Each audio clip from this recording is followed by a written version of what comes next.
Dear friends, gamers, and thinkers, welcome back to Tales of Praxis. I am your somewhat late host, Aaron Suduko, the founder of With the Terrible Fate. WithTheTerribleFate.com is your online home for everything to do with studying, analyzing, celebrating the stories of your favorite games.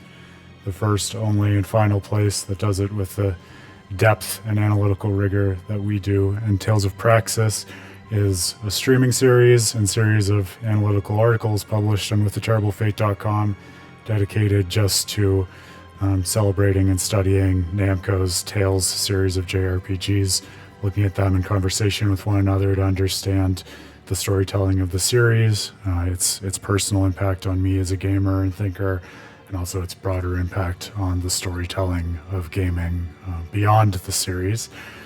Sorry to be a little late on this fine Monday evening. A few things conspired to put me behind schedule. One is probably one to which at least some of you can relate. I am, as I promised on Friday, absolutely trucking my way through Final Fantasy 16 in hopes of not having too many JRPGs juggling in my mind at a single time. But I think it's safe to say right now, my brain is pretty much a mush of JRPG soup with all the different names and plots of these wonderful games scrambled together. But I am absolutely loving Final Fantasy 16. I'm definitely going to have some thoughts on it. And I am making pretty measured progress on it. So hopefully won't have that kind of clogging up my RAM and active gaming hours for too long here as we work through Tales as well. But yeah, so I was trying to reach a stopping point in that, and then I had to take the small, furry, four-legged girl I live with out, my little dog Evie, whom I'm sure you'll probably hear at one point or another on the stream.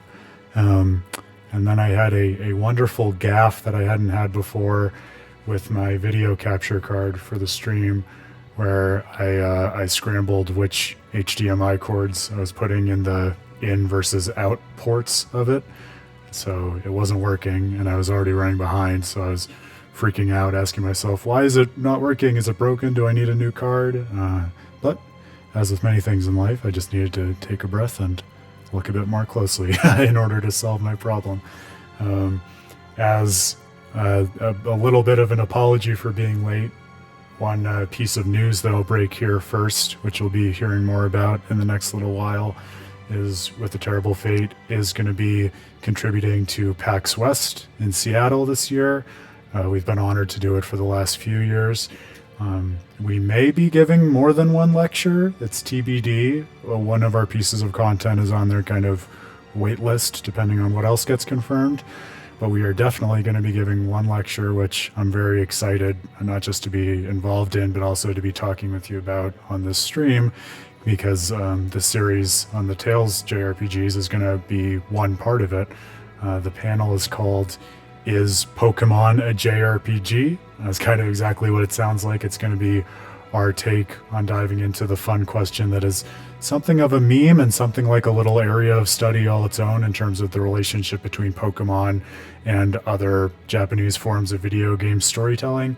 And it's kind of the perfect synthesis for what we've been looking at over the last little bit on With the Terrible Fate, because I've been diving way too deep into JRPGs between all my work on Xenoblade Chronicles and now everything with the Tales series, to say nothing of Tears of the Kingdom and Final Fantasy 16 in the bargain. And my friend and colleague Dan Hughes, who will also be participating in the panel, has been diving equally deep into Pokemon in his podcast series, Pokemon Rose, which I strongly encourage you to check out on With the Terrible Fate if you haven't taken a look at it yet. And there'll be a new episode dropping this week. But so this panel will kind of be a bit of a crossover episode between the two like current flagship ongoing series that With the Terrible Fate is publishing. So I don't think it's going to be streamed, but we'll make sure to get a recording of it in that case. So we'll have it available for you all to check out either way. But if you haven't been to a video game convention before and have the potential bandwidth to visit Seattle for PAX West over Labor Day weekend, I can't say enough good things about it. It's a really wonderful con. Basically takes over all of downtown Seattle.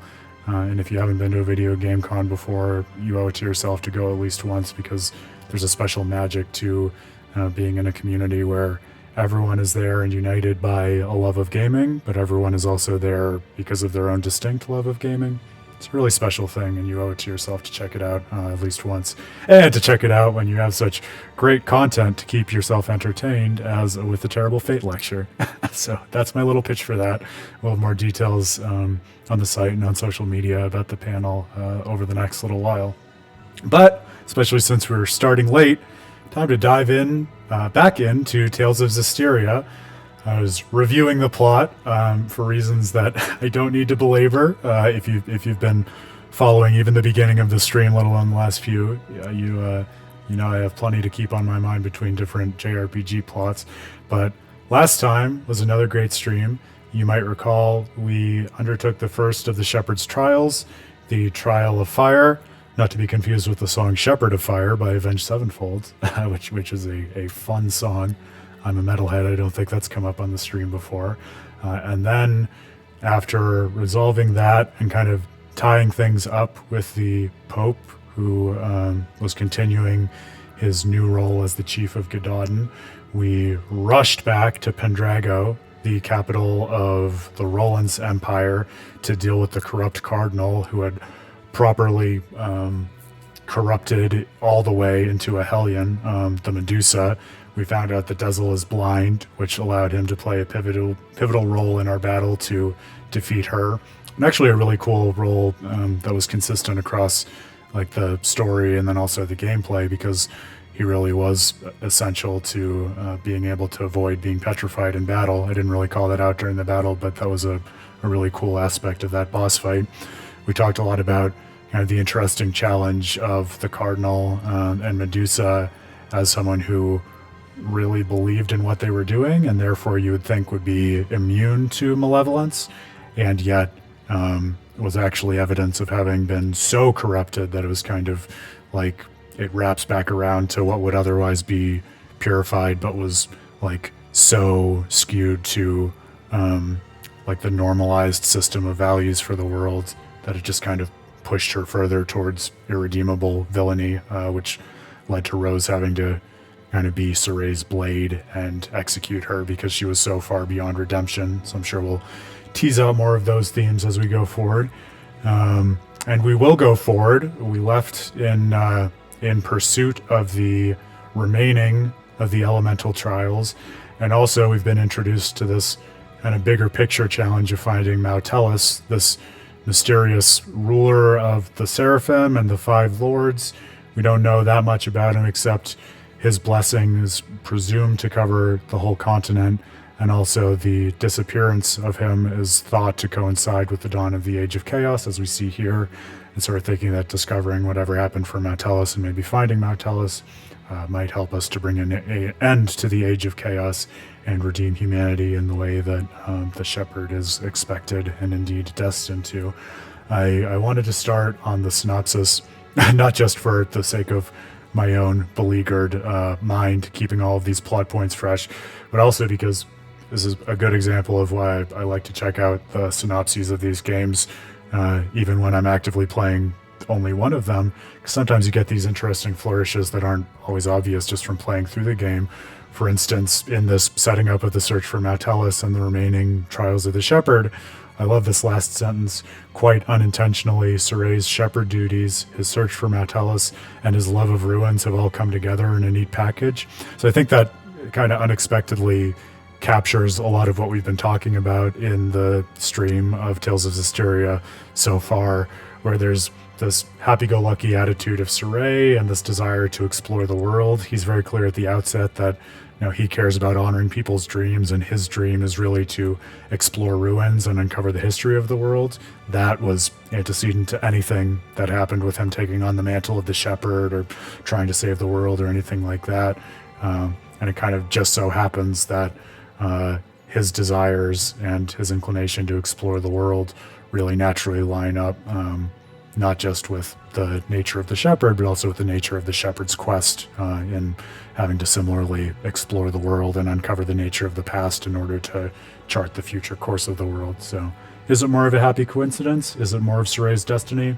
That's something that we've asked before on the stream. We still don't really have a perfectly explicit answer to that, but hopefully as we explore and enact more of his journey, there'll be more food for thought that'll help us to answer that, or at least hypothesize about it. I have no doubt, in fact, that there will be more to chew on in that vein. So, thank you for joining me.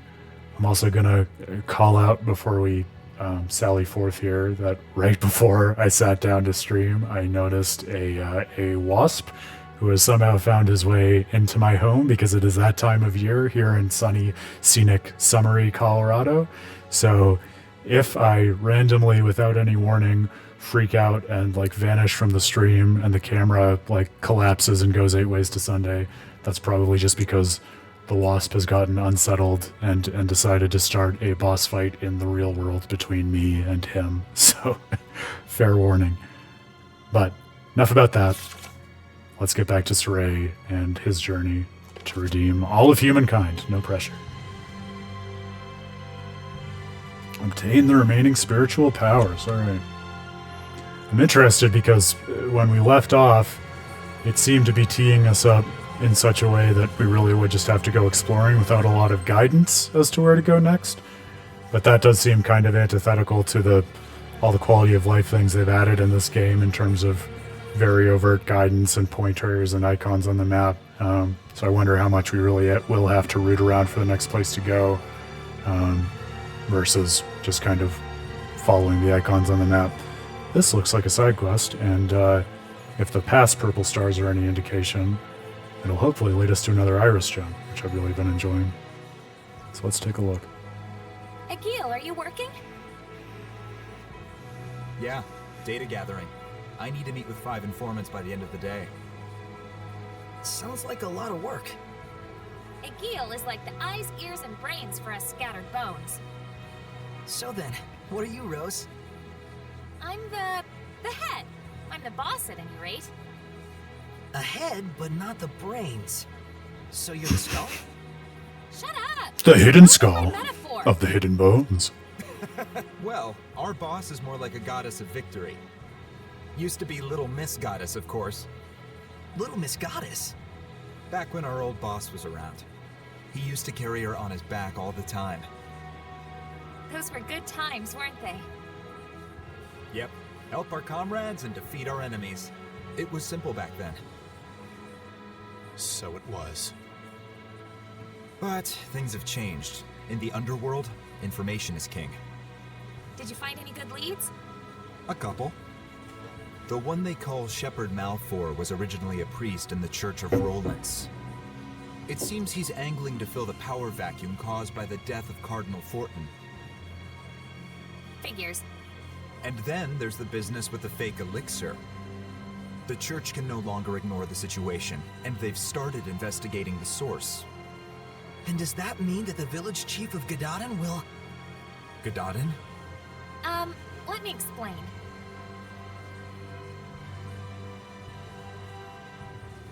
I see. So that's what was going on. Akil, do you think the decision I made... The boss's judgment is the Scattered Bones' judgment. But it might require a bit of following up. Yeah, you're right. Let's head over to Gododdin and see how things stand. Thanks. Well, we just left Gododdin. I guess we're already going back there.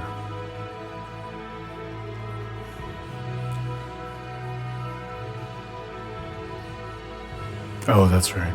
I forget that in this game, you can only travel from save points. This is kind of in keeping with the broader ethos of the game, though. You have kind of, like, the moral lesson of the area in that chapter of the game. So in this case, that was, wrestling with what the Pope's duties really were and what look on your face when we left Pendrago. what it was appropriate for him to do. Didn't want to interrupt Ezel's grumbling. Guess we're gonna have to go back to Pendrago at some point. So, we had the first stage of kind of, what's the moral content of what the Pope did, but then just like the shepherd's journey and the way it's intertwined with like the politics of the world and these different kingdoms, there's also like, okay, what are the political and logistical and human implications of that, which is in this case, I guess, embodied by the fact that we have to go back and actually check out, like, the ongoing ramifications of his fake elixir scheme and make sure that it doesn't come back to bite him. So there's the intentions behind the act, but also the, like, the actual doing of the act.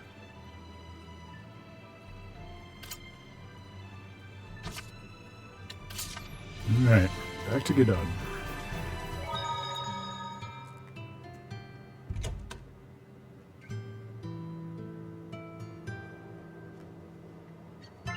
Is it just me?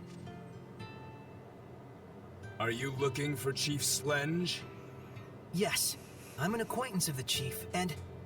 I'm sorry, but the Chief is indisposed right now due to illness and will not be taking visitors. What? He is? But be of good cheer! In the name of the Shepherd, I vow to heal this noble servant of the people! Oh, so you're the shepherd, are you? Nothing escapes your eye, my lady. Indeed, I am the renowned, the incomparable Shepherd Malfour! Who can't see us in the slightest. All hail the mighty shepherd. I can tell from your unique accoutrements that you wish you were a shepherd as well. Eminently understandable, but I cannot recommend it. This is another reason that it's fun to be playing these games one after another in thematic series, because I wouldn't have picked up on how much this is a trope between the games had I not played this right after Tales of Symphonia, but you get the same thing in Tales of Symphonia. You get the, like, the fake party of the, like, imposter chosen and her entourage that's wandering around in Palmacosta. You don't run into them that often, but it's the same exact thing. And kind of not as much of a joke, but sort of a similar foil to the main party and their exploits in Tales of the Abyss with the God Generals. Or I guess the Darkwings, depending on how you want to read that game. but you have a few different ways to go with that. So, but I think especially like when you have the intersection of the comic and the foils, that's a distinctly Tales feeling sideshow like we're getting right now. The Shepherd's life is one of solitude. He spends his days in constant battle, unappreciated by the world he cherishes. Okay? If you say so. In any case, rest assured that the village chief is in the caring hands of Shepherd Malfour.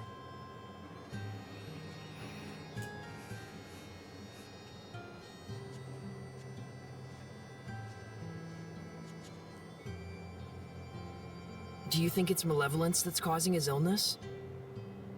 Is the chief even sick? I don't trust that guy. But we do know that the amount of malevolence in this village is increasing. Let's start by reviving the blessing of Gododdin. We can worry about the chief after that. Makes sense. That's the real shepherd's job, after all.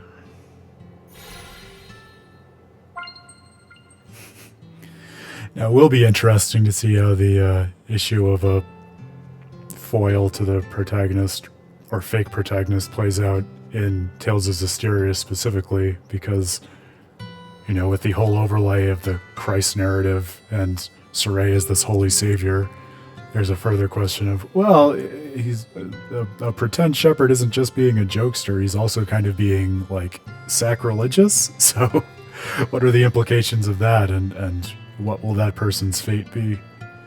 God was pretty strict about no false idols, if I remember correctly. Did that kid have resonance or something? That dirt leech he talked about is a Hellion, isn't it? Yes. It's a very troublesome Hellion with high vigilance. It'll be difficult to catch it. Okay, so we have a special Hellion in Udir Cave.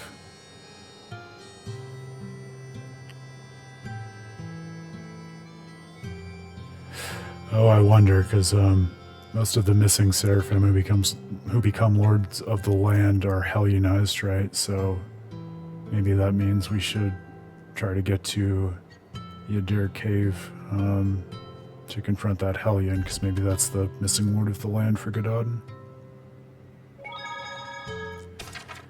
Well, this is feeling like a pretty open exploration so far. I feel like we're making progress, but not really being pointed in too much of a direction. The real question is, without too much of a direction, can I find where Yadir Cave is? Figured it would be a dungeon.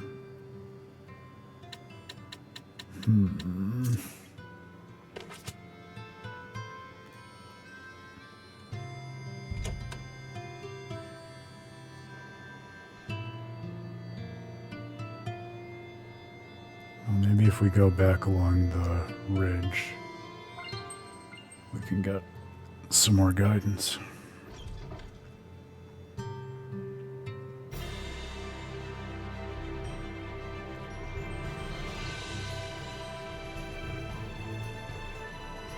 Oh, okay, there's a dungeon on this side that we didn't go to before. I'm going to guess that is Yadir Cave. Alright, we have a destination, folks. Like it sounds, it's quite old. I'm getting old just listening to your explanation. Brutal. I think Rose needs a nap, you guys.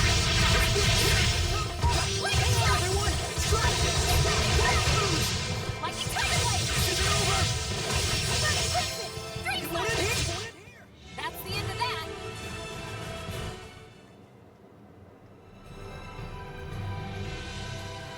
I found this.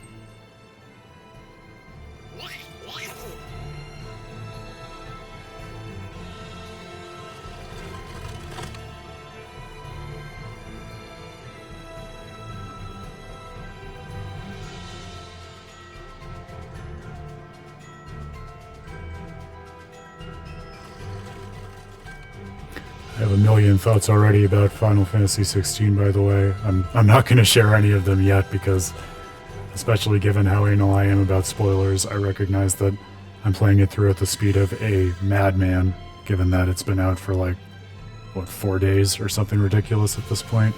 But I will say, playing through like a new as new can be JRPG is giving me more appreciation than I expected for Tales of Zestiria, just in terms of how well it's aged. Because Tales of Zestiria, I mean, this was what, 2015? So going on almost 10 years old at this point. But it doesn't feel retro to me yet. I mean, games that are more of like, Nintendo 64 or PlayStation era, that's retro in my book in terms of when I grew up and what I think of as retro gaming. So this doesn't feel retro. Not old enough. That was radiant, Edna. It also doesn't feel new. From your level Like, of definitely games have developed since this, but this doesn't feel like it's fallen into that uncanny valley of just not having aged well, or having, like, antiquated systems or a world that feels out of date.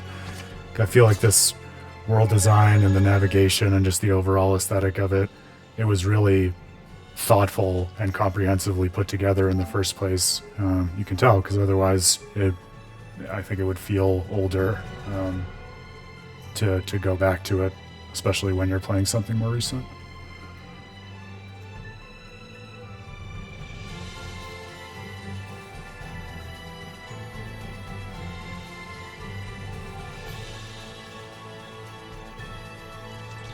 Alright, I'm actually going to pause this for a second, and I'm going to ask you to bear with me, because not only is there that wasp I was talking about, but my darling dog has insisted on playing with it. So I'm just going to see if I can get it removed from the situation before things get hairier.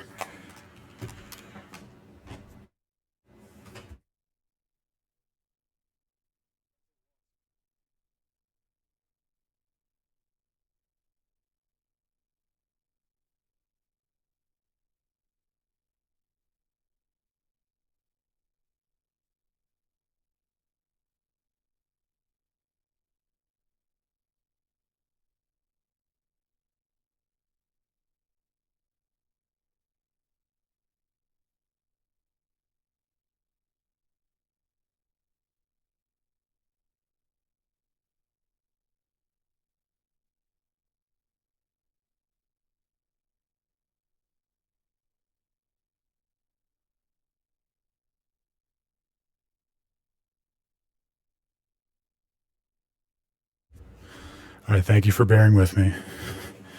See, other streams might be more technically sophisticated than mine, but they don't have that kind of live action off camera. The wasp has been dealt with, and of course my my poor sweet dog doesn't understand that it would have stung her and ruined her day, so she's just mad at her dad for taking away her new favorite plaything. But she'll get over it.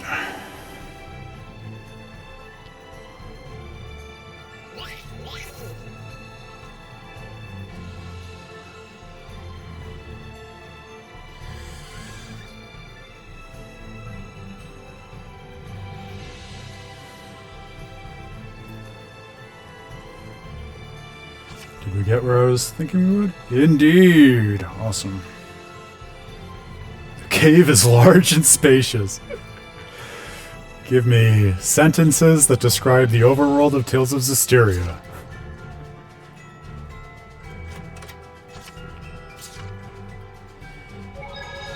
I'll start talking more about the lecture that we're going to give at PAX West as it gets closer and we start to develop it, because this is a new topic, and as with most of the lectures we give, we develop it from scratch after it's approved by whatever venue we're offering it at.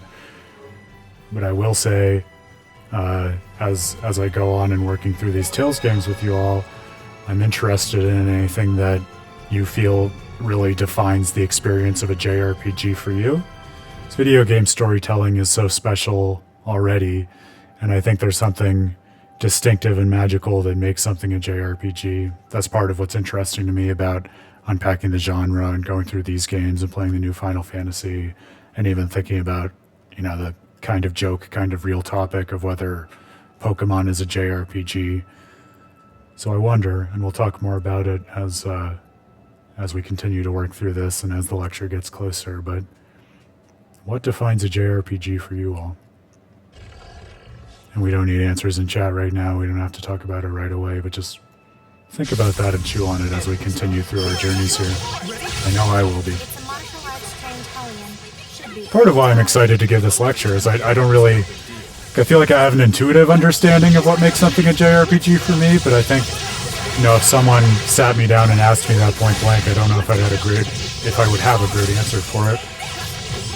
I was talking with a good friend of mine, James, the other week. I mentioned him on stream. He's one of my philosophy buddies who helped reviewing some of the content for the Xenoblade Chronicles 3 book that I published. And he was having his first experience with a JRPG, and he was kind of asking me what's characteristic of the genre versus what's more peculiar to particular games within the genre. That was actually pretty decent. And I had some thoughts, like, If you're you know, kind of... the thing that I've talked about in the past, and I've written about this, is I think it's really characteristic of JRPGs to go from like very particular mundane stories in the sense of being all about like the human world, and like we've been talking about in this game, sort of like political intrigue and stuff that's happening between different families or city-states or whatever, and then gradually just increase in scope. So, you know, maybe you start out in a town and then you learn about a country and then you become, you know, like a key figure in an international conflict, all the way to ultimately ascending to stuff that's like purely metaphysical in nature, whether that's the trope of killing God or, you know, challenging something that represents fate or like the emotional reality of the human experience or stuff like that. I think that's characteristic. I think like the focus on community is something that I think about a lot in terms of just the makeup of JRPG parties, as opposed to focus on just a particular avatar going through the world, which you get more frequently in Western games or other things that I wouldn't really call JRPGs.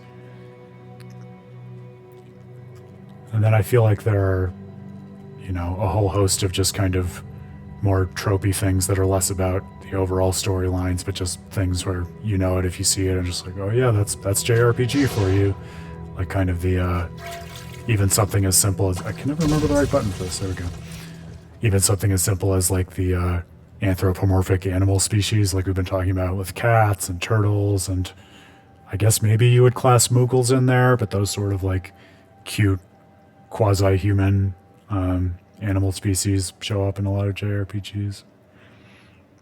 So I feel like there's a whole constellation of traits you can point to, but when you try to get to the heart of the matter about what the essence of a JRPG is. It's hard, maybe it's impossible, but I feel like that's one of those fun questions to ask, exactly because even in asking it and trying to answer it, you can discover a lot more about just what attracts you to particular games and genres of video game storytelling as a gamer. And learn more about why they're interesting to other people, right? That's part of what's fun about these conversations, and I'm already looking forward to these sorts of conversations at PAX, is, you know, spoiler alert, not everyone thinks the same thing in their head when they talk about a JRPG or a particular genre of game or even a particular game. And so talking about those things with other people, like, you get their perspective on the matter, you get to see how different other people's experiences are with those same things that you've been playing and thinking about and living with for maybe years as a gamer. And then you have the opportunity to go back and kind of new game plus those games or genres with a totally different like schema of understanding in mind based on what another person told you about how they feel about that game or genre. It's a really special opportunity, I think.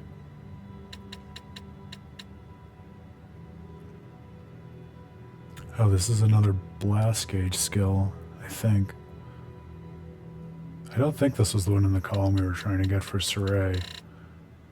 But also, if memory serves, I think we are totally out of slots on Sorey's existing equipment. So I don't think we could allocate it to him easily, even if we wanted to. Yeah. Alright, let's give it to Rose. She's not here either, right? Yeah, no. Alright.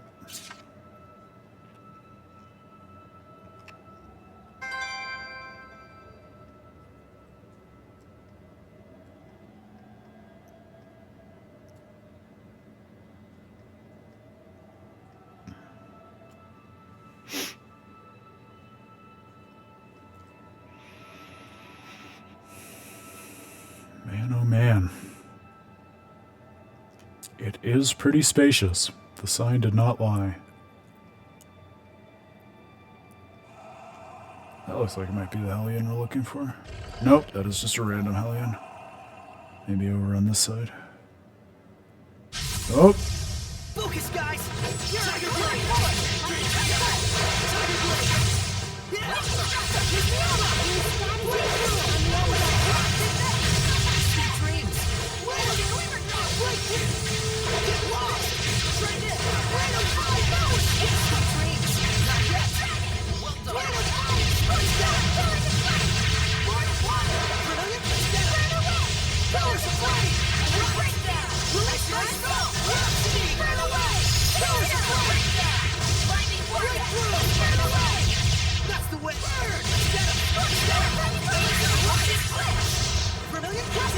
Well, part of me thinks it's really cool, especially in comparison with some of the earlier Tales games we played, how these battles really do seamlessly transition from world and dungeon exploration into combat. But on the other hand, it can lead to some pretty cramped and uncomfortable battle situations, like the one we just encountered in this weird wedged corner of the map. So this is blocked by a boulder on the other side, so we'll be able to easily get back, but we can't so easily get there. I'm gonna guess that big arena-looking space on the far side of the map is where we want to get to.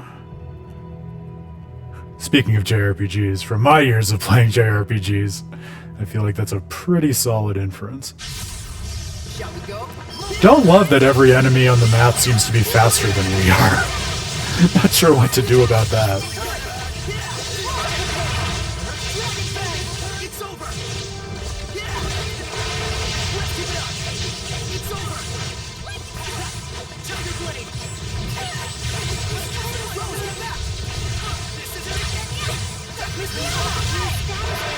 Release my spirit!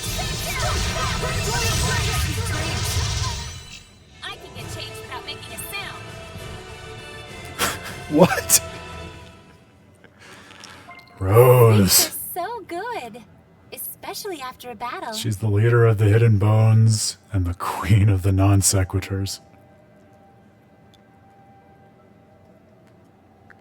God, all of these gulfs that we should be able to wind warp across are just big teases with those inaccessible boulders. Dragon tail. Well, I try to get a little better about actually checking the stats and skills of these weapons and other pieces of equipment when we get them. Yeah, see, so this is when the trade-offs start to hurt my head, because this would pretty dramatically increase some of McLeo's stats, but also we would lose this G union that we worked so hard to get. And so then I wonder, is it really worth it? And I feel like it's not.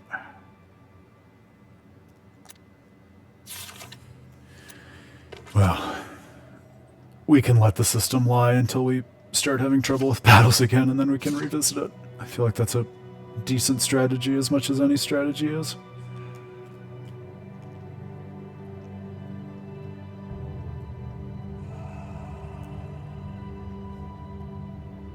Don't forget to break the boulders so we can actually navigate back soundly.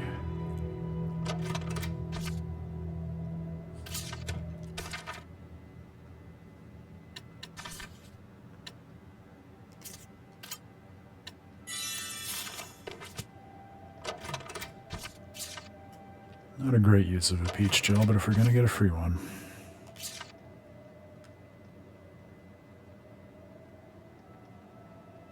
That is something that is like such a random feature of JRPGs, but it has weirdly been on my mind with the games I've been playing, because it's come up more than once where I'll go to restock on items in a town, and I'll think that I'm being prepared by buying the maximum amount of something, and then when I'm going through the next dungeon, I'll find a bunch of that item just in random chests or drops, but I won't be able to collect it because I bought the maximum amount of it in the last town.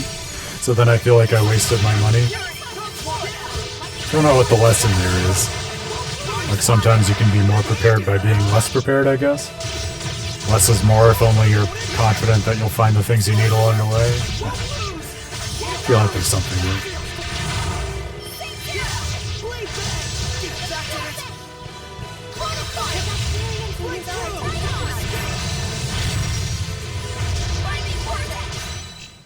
Splendid job, Sorey. Let's keep it up.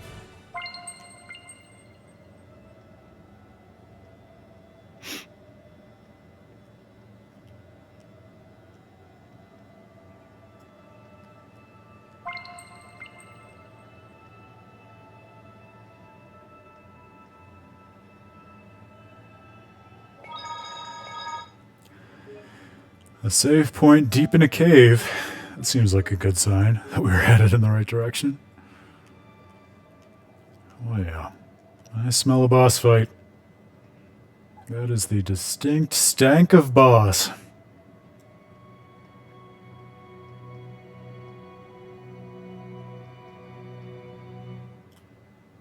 Oh, pick up the phone. So tiny. Small but quick. Don't lose sight of them. Should I use wider range attacks? If you can hold them back, we'll follow your lead.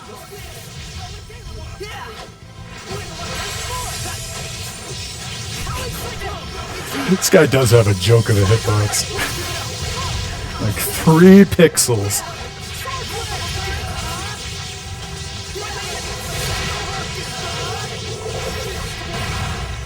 Oh my god, and so much HP.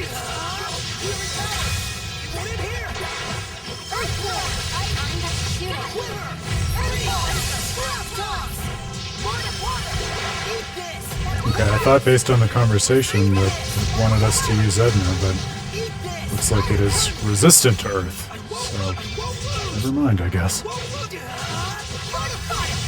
There we go. That seems to be better. Alright, it's weak to fire, and it's easiest for me to use the fire armatus anyway. Sometimes things just work out. Ah, yes. I'm remembering more about the deeper lore of this combat system as I get further into the game. Like, I'm remembering how much I love that blood moon attack I keep spamming. I think just because it's strong, it's easy to pull off, and it has a pretty big hitbox in comparison with this enemy's tiny hitbox. And I'm a sucker for anything to do with moons, as people who know my work or the namesake of my publication will know.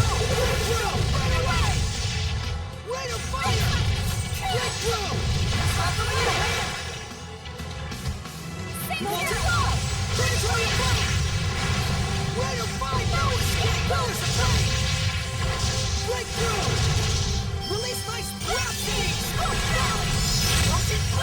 really did not deal anywhere near as much HP as I expected.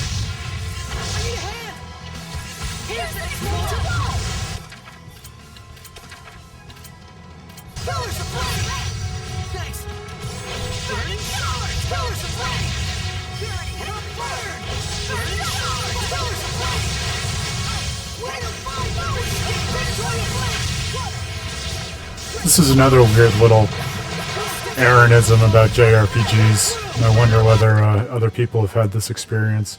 But just recently, with the last few games I've been playing, like these Tales games and now Final Fantasy 16, like all these games give you items, and that's a main part of the gameplay.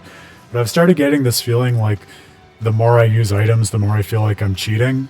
Like I should be adept enough with the combat system to not have to use items, which doesn't really make that much sense. And I can't imagine where I get that from, except maybe like all the time I've spent with Miyazaki's games like Dark Souls and Bloodborne and Sekiro and Elden Ring. So I feel like that kind of just intense focus on challenge makes you feel almost like, you know, if you're not good enough to execute like perfect frame dodges, like you might as well not even be playing the game. But I don't know if I love that chip on my shoulder I've gotten about items. I don't really know what to do to get it off though.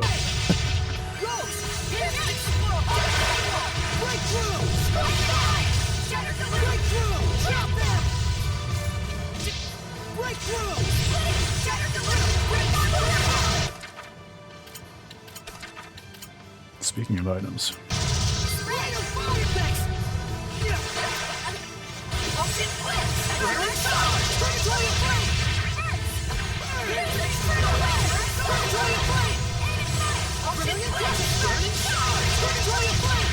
Well, if this is not the Seraph who needs to become the Lord of the Land for Gododdin, you're really gonna feel like a fool's errand.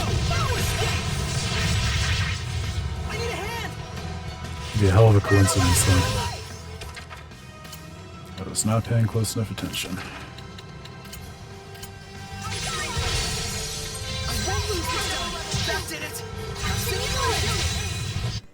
What a formidable opponent! We got through, and we got a positive grade. I can live with that.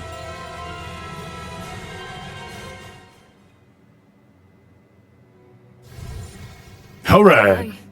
Did I become a help? Ooh, with an Iris gem. I'm sorry. Double whammy. I must have caused you all great trouble. No, we're just glad you're all right. My name is Forcia. Oh my! There's an Iris gem here. An Earthen Historia. Could we have that? But of course. This is nowhere near enough to show my gratitude, however. No, it's perfect. Thank you. Dear me, what an honorable shepherd you are. If you'd like to thank us, could you maybe give your blessing to a village? It's called Gododdin, and it's very close by. Gododdin. That's the village outside the Shrine of the Fire Trial, correct? Do you have a vessel lined up? We'll find one for you. All right. I'll head over to the village for now.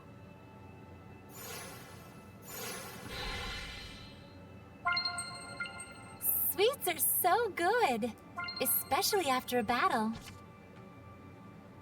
Haldolf's minions walk among the humans, inciting nations to take up arms against each other. Oh! Stoking the fires of war to breed more Hellions and malevolence. Let's watch.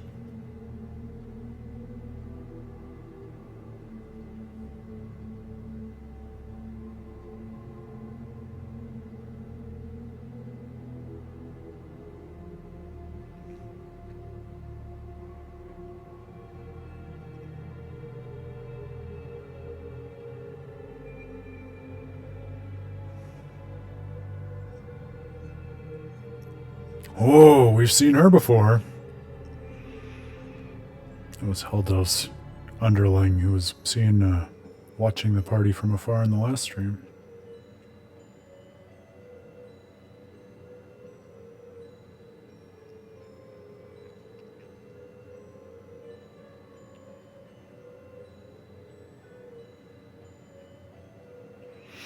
The man himself.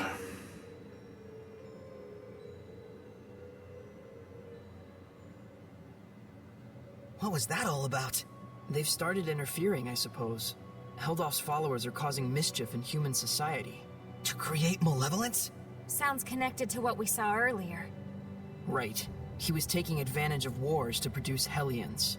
So he's trying to start another war. But this is a record of the past. That war is probably well underway. He's deceiving everyone. Not quite. I'm sure there are those who have joined hands with him of their own free will. How could they? Unfortunately, we can't rule out the possibility. I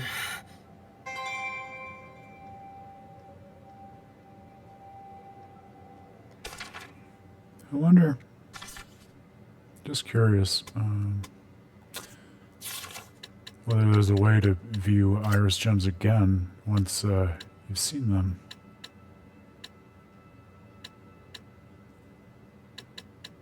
There might not be.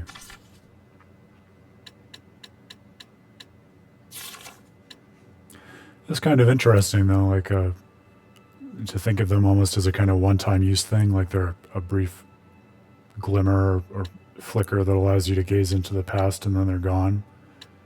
You kind of have to interpret it as much as an experience that you're having as an artifact of what's come before. I feel like there was a lot of delicate craft to the way those iris gems were designed, between that idea of them apparently being fleeting and then the overall art style and the fact that it's all kind of just And that'll do it. pictorial suggestions that don't have any real dialogue, but then you have the overlay of the item description that gives you a little bit of context. It's a really small, but I think well thought out and really interesting nuance to add to the game. Back to Gododdin, I guess. Seems like a good next step.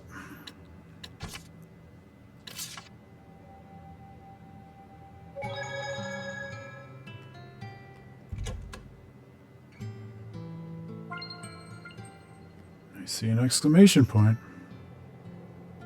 Slenge, is it all right for you to be up? Worry not, excitable youngster. Everything has been taken care of. Thanks to the selfless heroism of Shepherd Malfour! Shepherd, I must apologize for causing you concern. However, I am afraid I still feel unwell. Please, excuse me. He's acting strange. Did something happen? That man named Malfour was threatening the chief. "I'll expose your misdeeds, you fallen pope," he said. What? How did he know? Malfour used to be a priest, and we already know the church is investigating the fake elixir. Could you explain to me the details of what's going on?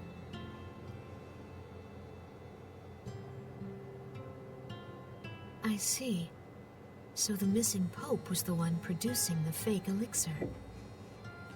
Yeah, but it was for the sake of the villagers.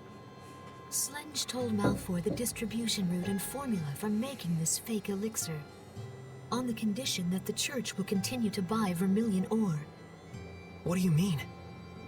So you're saying he didn't come to intimidate, but to negotiate? Yes, the church will overlook the former pope's crime. In exchange, it will gain control of the distribution channel for the fake elixir. And as the mediator, Malfour will gain prestige and credibility. So Gododdin will finally get legitimate revenue. But they're covering up a crime. And now the church itself is going to be selling fake elixir? That's just insane. Unfortunately, these things happen. Humans need money to live. That's what it comes down to. I don't suppose you're still open to blessing this village? I was thinking that the school building might work as a vessel. What do you think? Oh, it's heartwarming that that'd be kind of the only pure place in a town like this. The Pope, I mean the village chief, seems to have recognized that his time is drawing near. Even my blessing cannot forestall the inevitable. Is that why he's trying to secure a revenue stream for the village? I would like to stay a while longer and see what results his determination brings. Thank you, Forcia. You're quite welcome. The results his determination brings.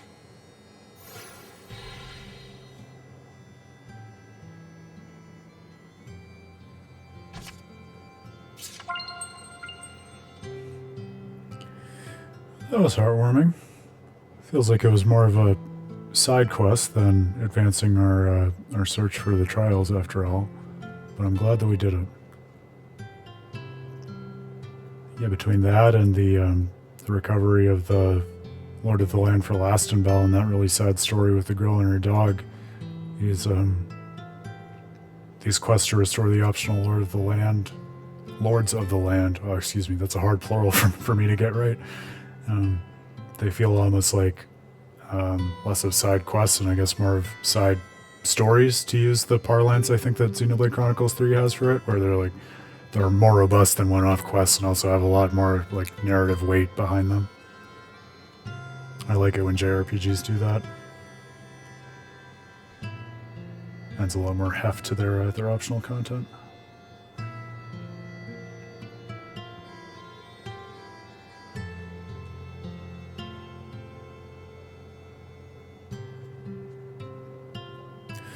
Those dealings of the church with Gododdin to raise the kind of interesting philosophical question that is probably not germane to what Tales of Zestiria is driving at, but like when you have this idea of a counterfeit of something like a church-sanctioned object, like an elixir, or in the real world, like indulgences or something like that, right? When the like official arbitrating entity that's supposed to govern that object, like the church, takes the counterfeiting upon itself, like the church saying now they're going to distribute fake elixir. Like, at what point does that fake counterfeit thing become like the new genuine article, right? Is it always going to be fake even once the actual distributor of blessings, like that organization, starts saying this is the real thing? Or is there a point at which just the meaning of what an elixir is changes? I don't know, as I talk about it that way, maybe it's germane to some of the themes of like history and evolution of human institutions that Tales of Zestiria seems to be thinking about. Alright. Well, I guess maybe we go off to another big city and sniff around, see what we can see. We restored the village's blessing, but Slenge is dying. It's gotta be due to the toxins produced from processing the vermilion ore. Most likely. And he must have known that from the start. He probably wanted this kind of punishment. Because he committed a crime, huh? If that's all true, then there's no need for the scattered bones to get involved. This must be the answer he arrived at. It may sound harsh, but there isn't anything more we can do about this situation. Still, it gets me royally ticked off at the church. What seraph would tolerate their worship? If that Malfour guy came up with all this, I gotta hand it to him. Pretty good for someone who acts like a quirky bit part in a play. But he wasn't emitting any malevolence at all. What sort of person is he exactly? It's got me wondering too. I think I'll have the scattered bones look into him.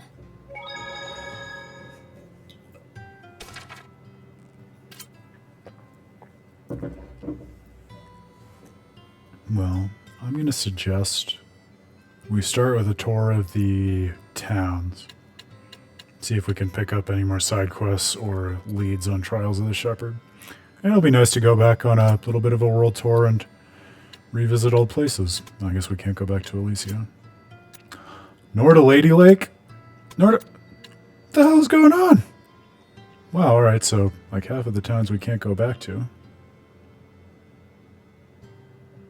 Maybe we can't get to Highland right now for some reason because of the war stuff that's going on. Well, we can go back to Lastenbell at least. See if there's anything new to discover, and if not, my go-to is always wandering around in field areas and seeing if there are paths we haven't taken yet, which thankfully Zestiria makes it pretty easy to see at a glance. got a question mark over by the park.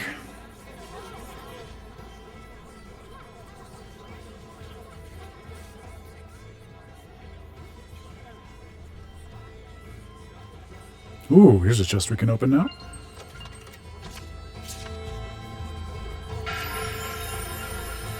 Radish Bell. Oh, there's no skid about it. It's disappointing.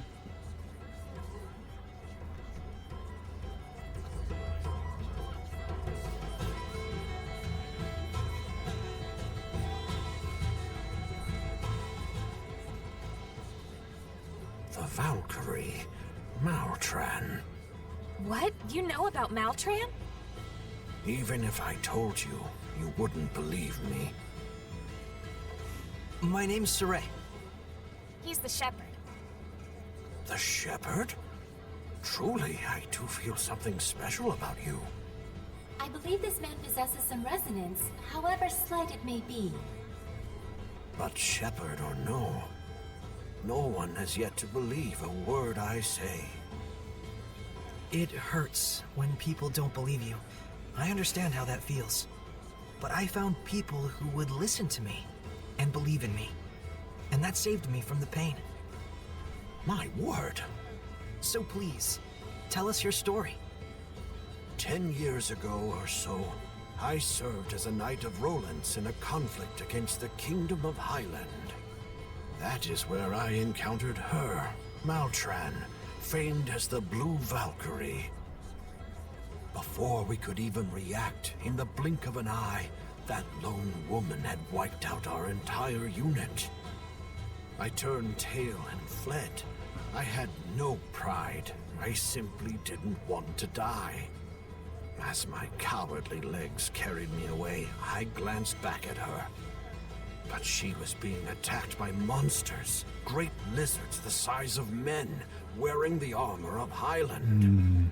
Hellions! I swear that I saw them. Saw those beasts swarm over her as she fell. And yet, Maltran is still alive. I believe your Or story. perhaps corrupted. Thank you. You do have the way of the shepherd about you. Show enough. Please take this and continue to care for the people, especially poor lost souls such as me. I will. Thank you.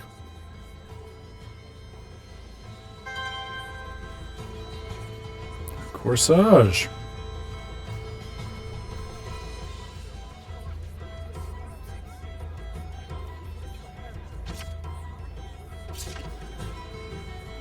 An ominous story about the Blue Valkyrie. Imagine we'll see that borne out if and when we ever get back to Highland.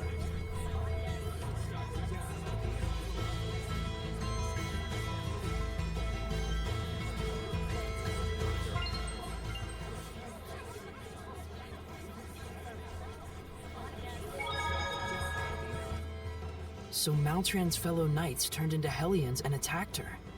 Were they jealous of her fame and exploits? People tend to resent those who excel, even if they may be allies. That's even how military officers lose their lives on the battlefield sometimes. That's just brutal. But Maltran is alive, right? I wonder what did happen.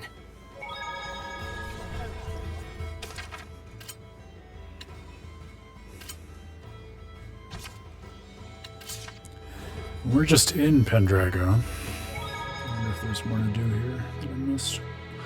I see an exclamation point! Howling season. Okay.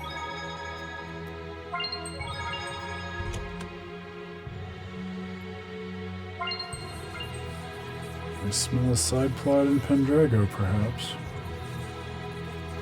If we can find more people to talk to.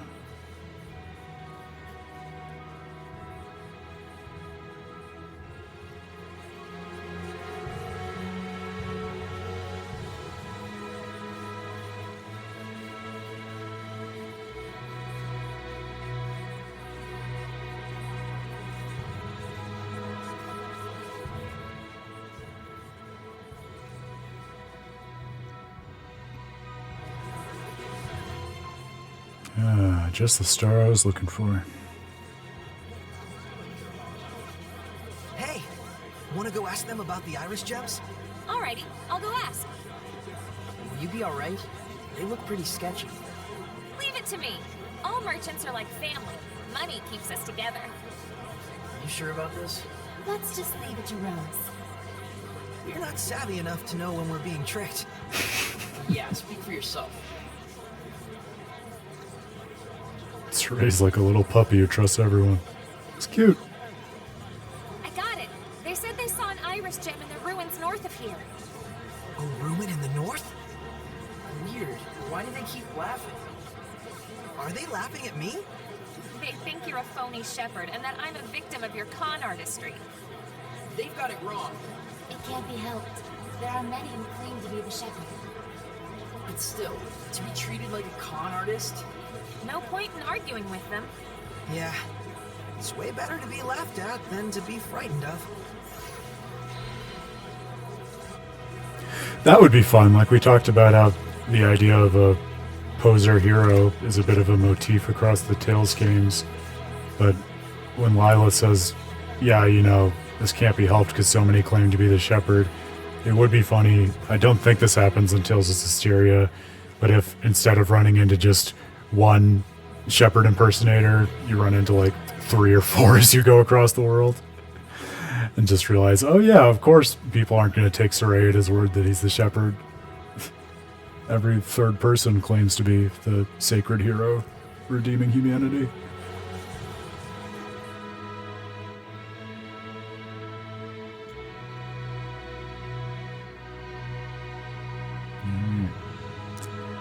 Another star.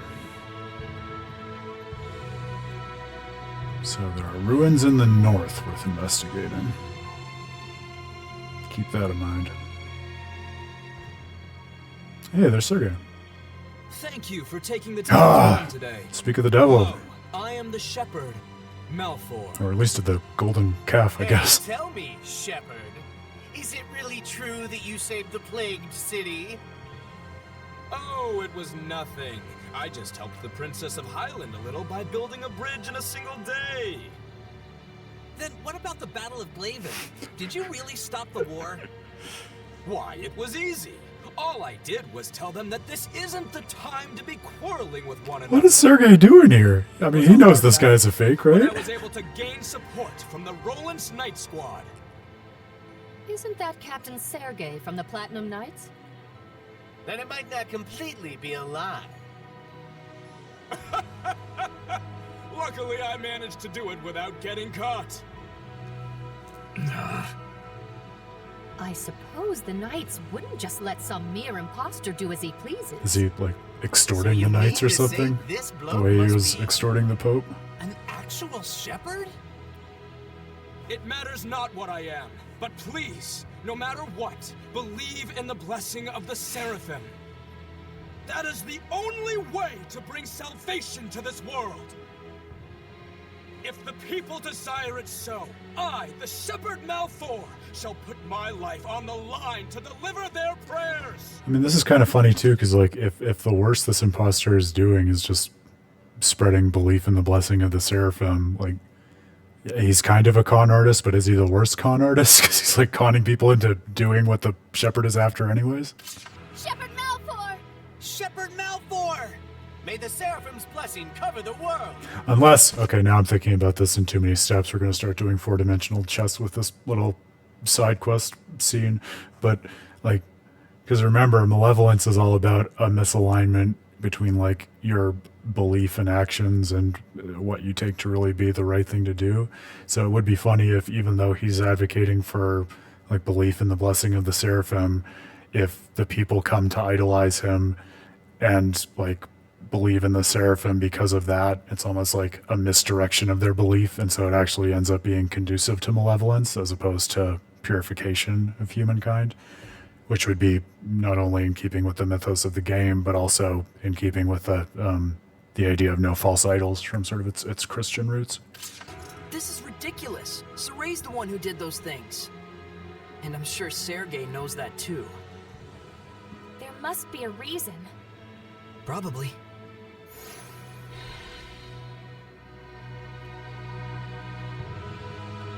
I guess I should say biblical as opposed to Christian when I'm talking about no false idols, right? Because this is where I wish I had slightly more religious studies than I have in my active brain, but I think that's more of an Old Testament thing, which is like the Judeo-Christian faith, broadly speaking, as opposed to just Christianity.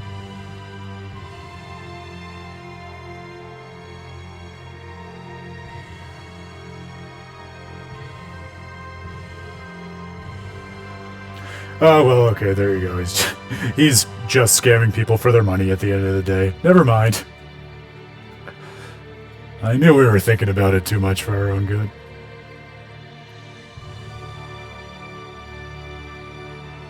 Oh, that's sad.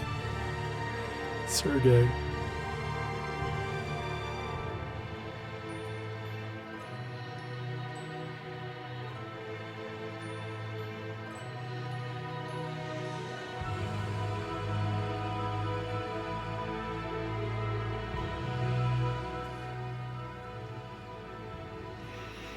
Please wait, Shepherd Sorey. There's a reason behind Malfor's actions. I'm sure. I trust Sergey. We're quite unsure how he worked his way in, but Malfor has been a favorite of General Tuller. And so, the General has ordered the Night Squad to protect the Shepherd, Malfor. That's the reason? They are just pawns of the Empire, after all. General Tuller also has a close relationship with the Imperial Majesty, and— No more excuses! Whatever the reason is, it is clear I have sullied your honor. I can only apologize. Not sure I had honor to start with. Anyway, it was nice to see that people expect so much from the Shepherd. It's a good sign. What a gentleman. Gentleman Schmendelman, what were you doing just standing around? I'm afraid I could do naught. Knowing all the while who the true Shepherd was. Looks like they took advantage of just how earnest you are. It's pretty ironic. The less affected by malevolence you are, the harder it is to live an honest life. Such is the human condition, I suppose. Even so, that is how humans live. It's tough.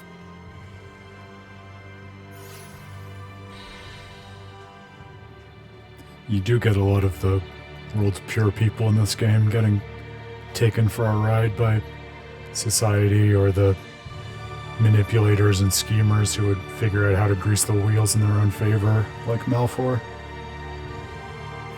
But importantly, that's not always the case, right? Because we have the counterpoint of Rose and the Hidden Bones, who are the pure-hearted assassins who know how to use the world to get things done for the greater good without kind of sacrificing themselves in the process. I just noticed whenever Mikleo gets angry, it always has something to do with Sorey. What? That's not That's true. because he loves him. What's with that response? Come on, you guys are family.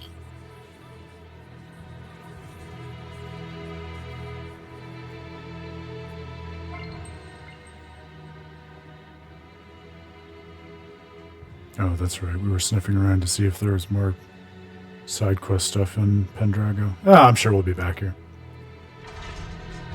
I want to see about that iris gem north of here.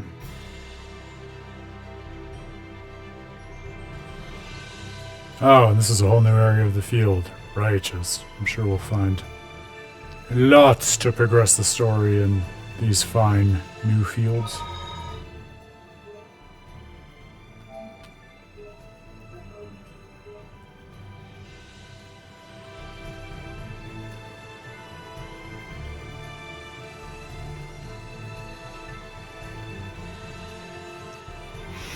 You'll remember me when the west wind moves upon the fields of barley.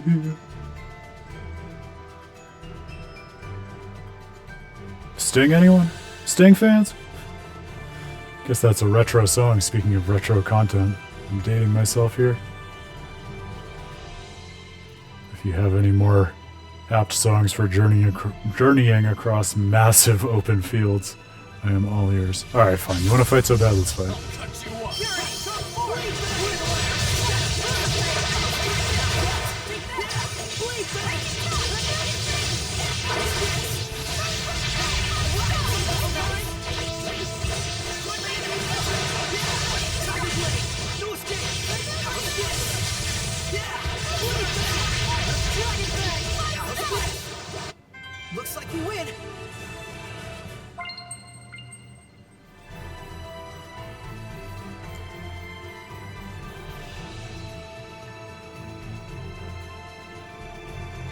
I should have waited until we were in these maybe literal fields of barley before I made that Sting joke. My deep gamer memory must have recalled these fields from when I ventured through this game years ago.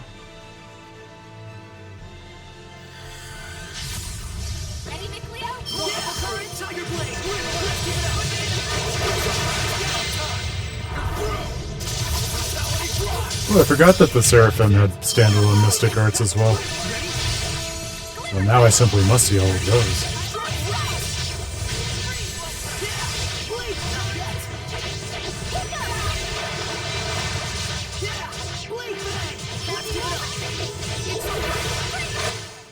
Splendid job, Sorey. Let's keep it up.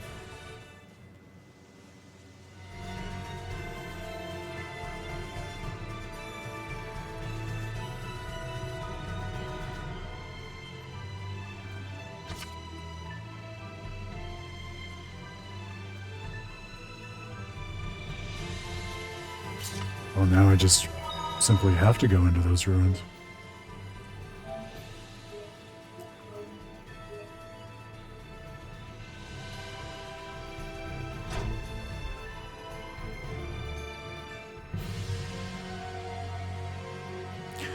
This definitely seems like a place that could house spiritual power. So, where did they say they saw the Iris Gem? Oh no, this is where the Iris Gem is, that's I right. forgot to ask. I didn't really want to talk to them for long. But I guess two Fine. things can be true. Let's find it ourselves. There could also be a trial here. I guess that is a nice way to orient yourself in the game's like open world adventure. When in doubt, if it seems like a big world with too much to do, remember, as the synopsis said at the start of this stream, Sorey's shepherd journey happens to happily coincide with his interest in ruins. So, when in doubt, find and explore ruins. You'll probably get to where you're trying to go without even meaning to.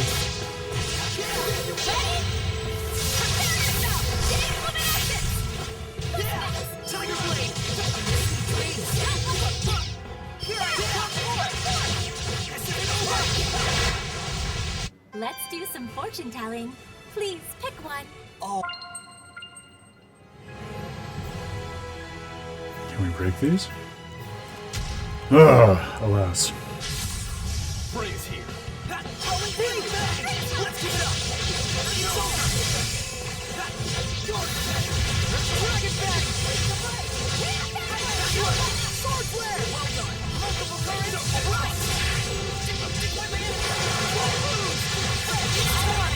Howling blade. Tap back. Sweet dreams. Won't move. In here. In here. Let's get him.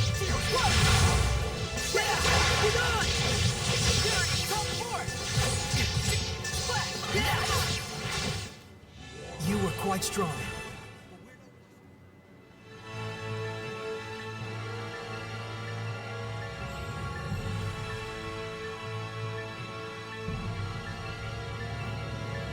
Looks like it's been ransacked.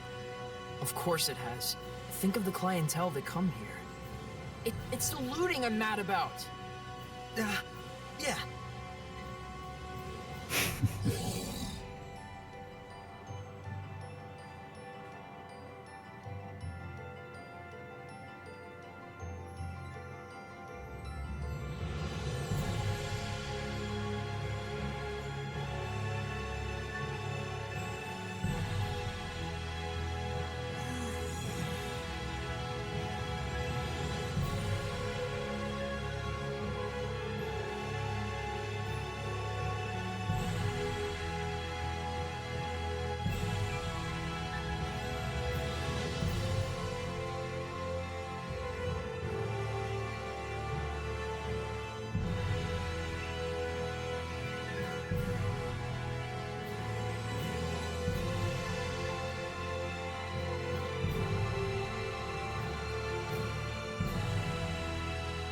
A veritable labyrinth. All these twists and turns.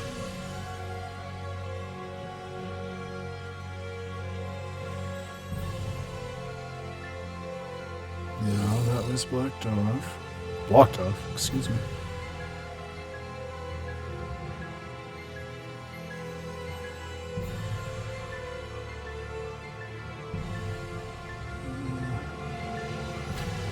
Oh! Circle gets square.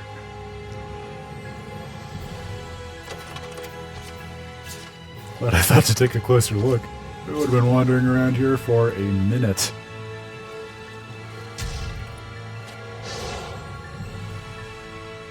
Oh, I guess, if I think about it, that was me trying to ransack the coffins in the way that they were decrying moments ago.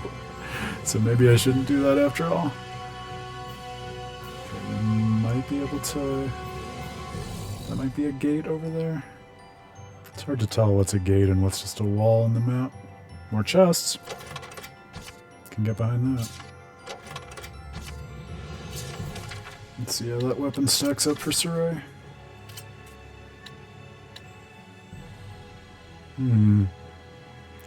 So that would get rid of our G-Union, but it would get a really long horizontal skill, whatever that is.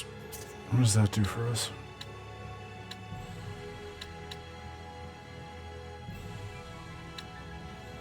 But see, it's so elemental specific. Like, it improves wind damage on first combo hit. Like, the frustrating thing is I'm sure if you get into, like, the deep technique of this game, there's a way to be a million times better than I am by stacking those specific skills. But in my head, I find myself saying, why would I go something so specific when I can just get something that beefs up all the stats while also having all the support skills that goes along with it, like we get from this big G-Union. Some of that probably just comes down to your personal preferences on how you play through this sort of game as well.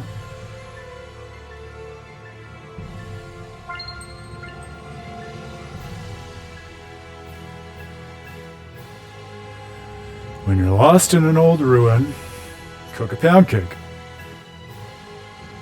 Also, the skill is called Snack Prep. Is a pound cake a snack?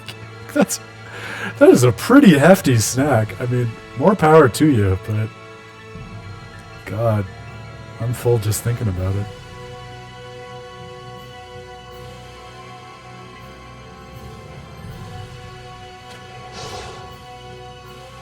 Well, it's a whole new world now that I remembered how to navigate the game. Thank God, a donut to go with our pound cake. Upgrading it from a light snack to a moderate snack.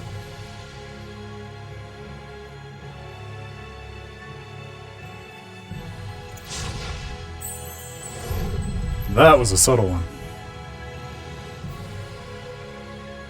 Gave it a nice ruin feel though, having to look a little bit closer and actually inspect the wall to figure out what to do.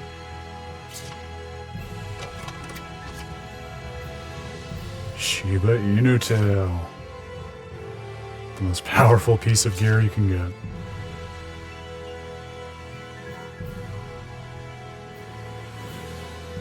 Alright. I think we can get out a new way if we wind out down here. Now I'll fight him. Steady your nerves.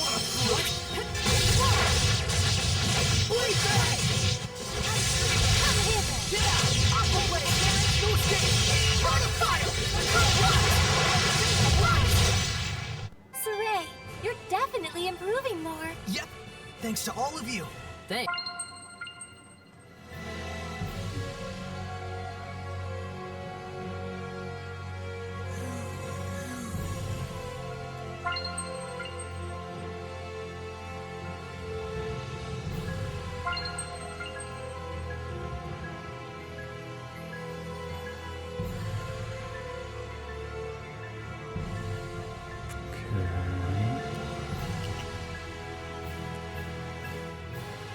This way through? No.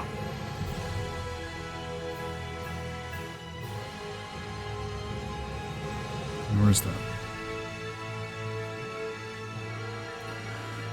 I don't know if it's the fact that I only played this game once before, or a difference in its like world and dungeon design versus the earlier ones we played. But I definitely am finding that I have to dedicate more of my active brain power to navigating these dungeons and figuring out what I'm supposed to do in them than I had to in Symphonia or Dawn of the New World or Tales of the Abyss, or even, frankly, well, I don't know about that. I was going to say also Tales of Destiny, but as I was talking about on the last stream, some of its puzzles are actually, you know, that classic kind of retro, old school, harder than typical puzzles with less guidance these days. So maybe Tales of Destiny is more of a piece with this.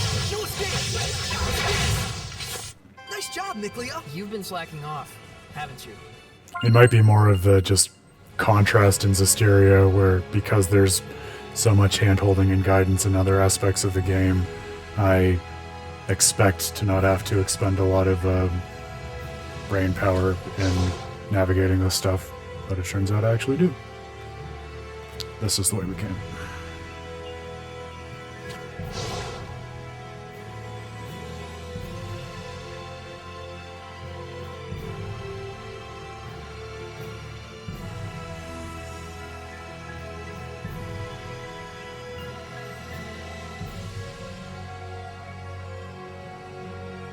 Alright, we haven't been this way yet.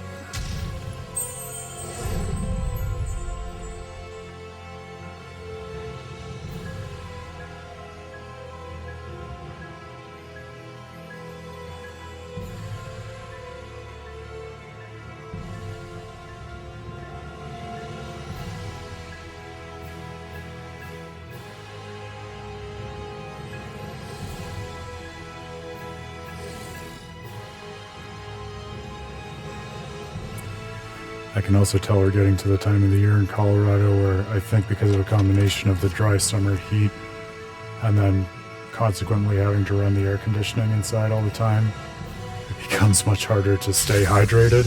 So if you see me chugging even more water than usual on stream, it's because I am desperately parched all the time.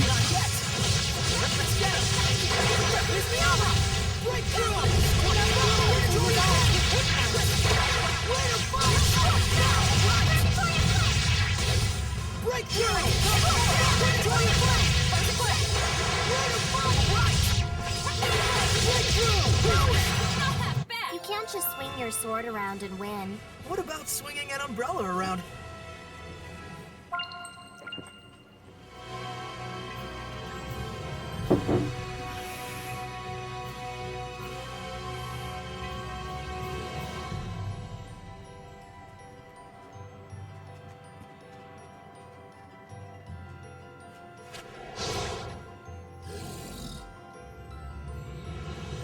Oh, this seems promising.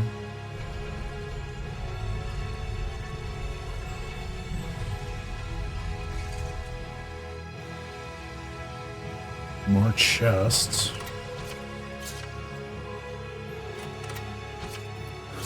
I've kind of given up on finding another Trial of the Shepherd in here, but I really want that Iris gem.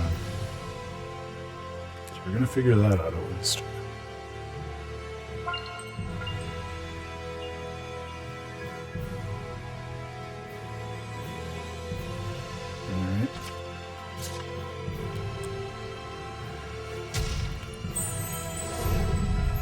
Drowning in herbs.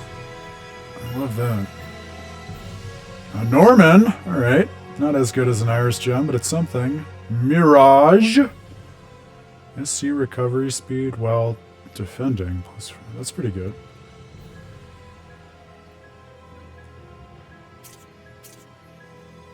Again, I wish they showed us the skill grid while we were looking at where to add these.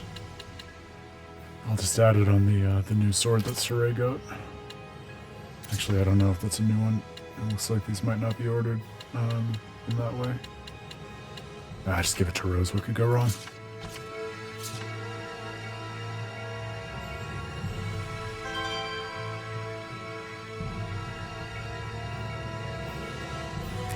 It'd be nice too if, like especially when you found the Norman, even if they don't want to show you the skill grid, like I feel like it would be a nice marriage of the Norman's personality with quality of life if the Norman made like a suggestion or recommendation of which piece of equipment to put the skill on. I almost feel like that would not only add to my experience of the Norman as characters, but also help in teaching me how to actually navigate and use the skill system, more so than just the lecture skits on the way that it works.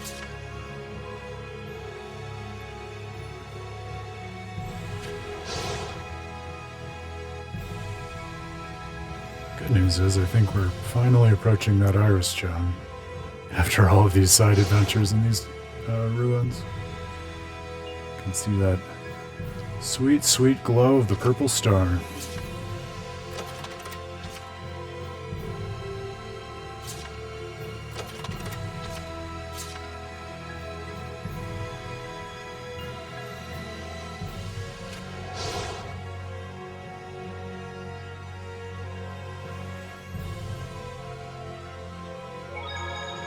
Thank God. I was afraid we were going to have to walk all the way out of here. It's the problem. Once you get fast travel, you get so lazy for walking around the world.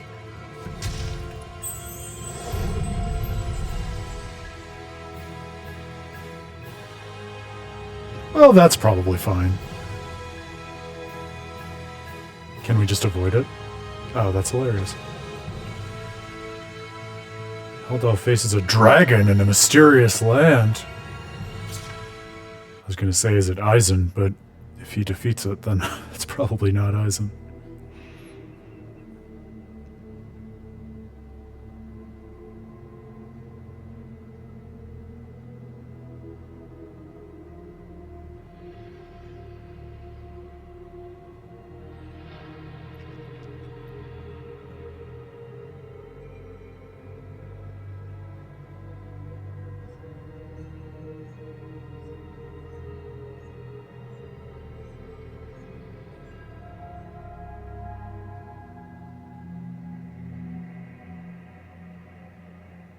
Boy, that almost looked like he was subjugating it more than just killing it.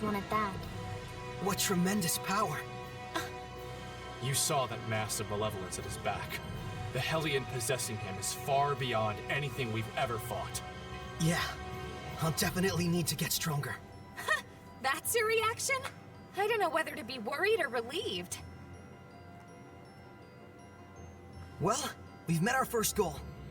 Well, it would have been nice if we could have investigated before the place got ransacked. But it looks like it happened a long time ago. There's actually something I've noticed about that. Don't you think that the stones and decorations looted from here may have been used in Pendrago's architecture? It's possible, given the location and the era. Right.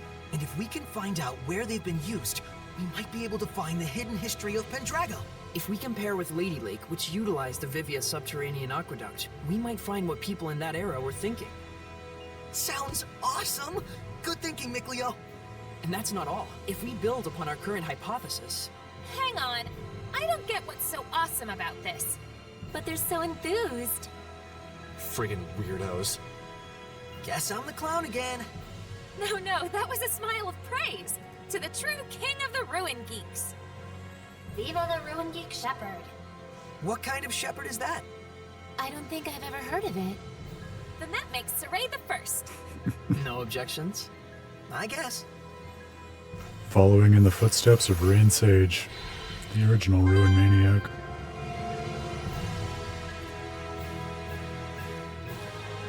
That is a funny, uncanny valley I feel like this game exists in, because it says things like that in those little throwaway skits that kind of talk about the different eras of the game and the like speculation on how societies might have developed in the past. And then I want to be able to actually take the party and go and do that archaeological work that they're talking about to uncover the relationships between Pendrago and the ruins.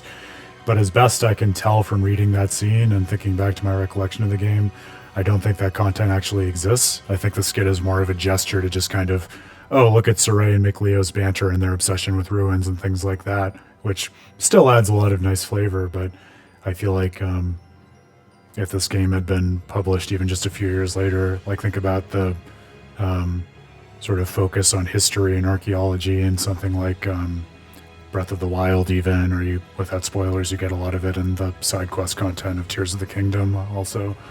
And I feel like that it's nice to be able to kind of uncover as much history of the world as you're motivated to as a player.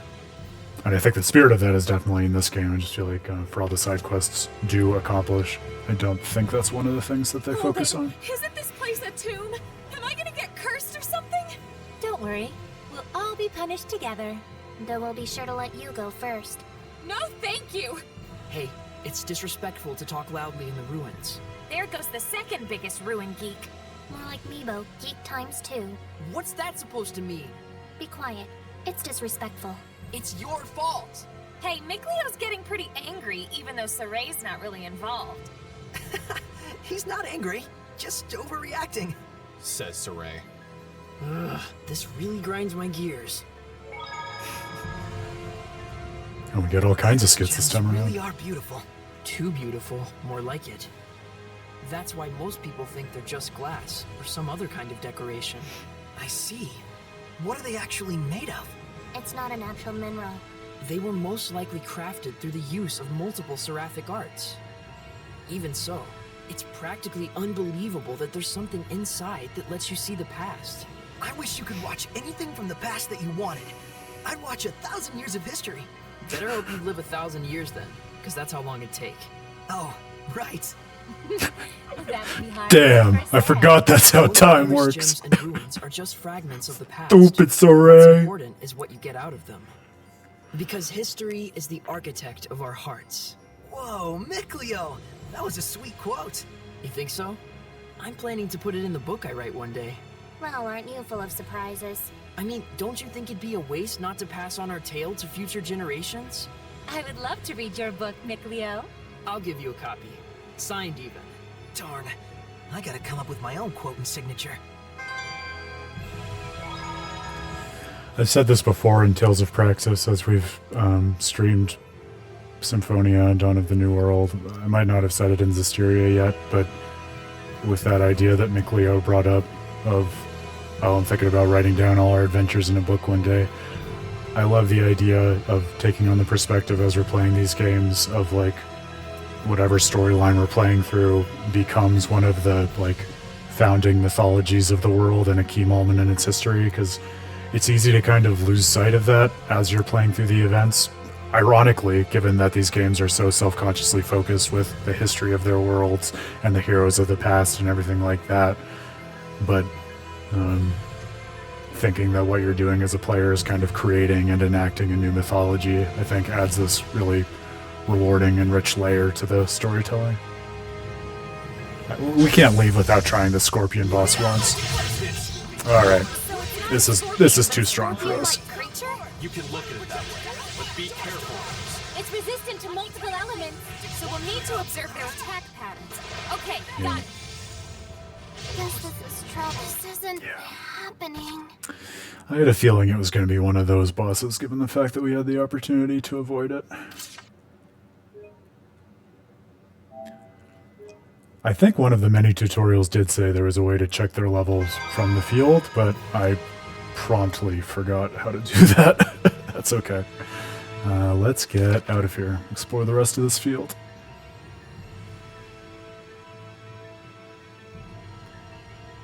Okay.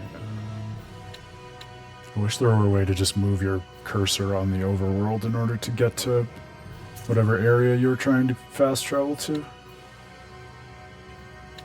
I think Perlot's pasture is where we were. Yeah, that's right.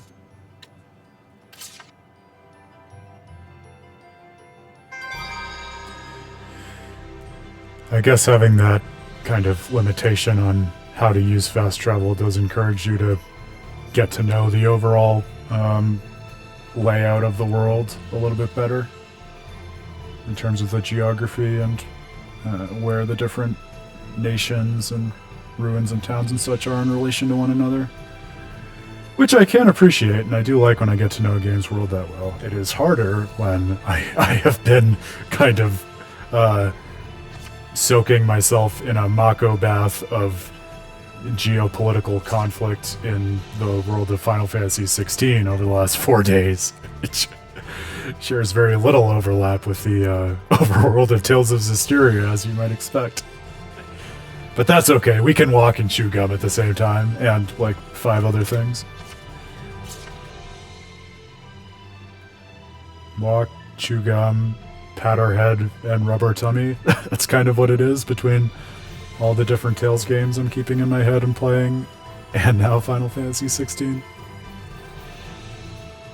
It's fun though, especially, like I said last time, I usually insist on just playing through one game at a time, and so this has been a nice way to kind of just stretch a different aspect of my gaming muscles. So if you also tend not to do what I am doing right now, I would encourage you to at least try it once. It is an interesting way to expand your horizons and honestly force yourself to discover some new connections between games simply by virtue of playing them at the same time in a way that might otherwise slip your mind. Sorey, how long have you known Dazzle? Huh? About as long as you, I guess. We had this conversation already. Now that looks like it could be a trial, or a ruin, or maybe a fortress, I don't know. Something worth exploring. Oh, a bridge. I think that's what it said.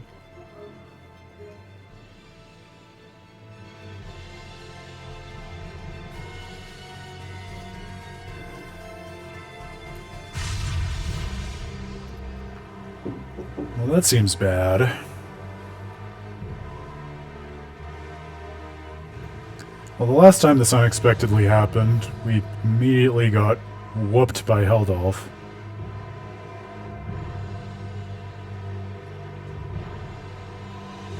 I don't know, guys. We're walking so slowly, and this bridge is so long. I feel like this is maybe not where we're meant to go next. The domain is just so tempting, but I feel like the rest of tonight's stream would be trying to walk across the bridge, given that I can't get Sorey to move faster than this. That's an interesting gameplay way of showing, though, like, the malevolence is literally too powerful for him to navigate at this point in the story. It kind of shows us that rather than telling us in the way that you might see in a game where just, you know, like, you wouldn't even be able to enter an area and just like a tutorial box would pop up saying, you can't go here yet.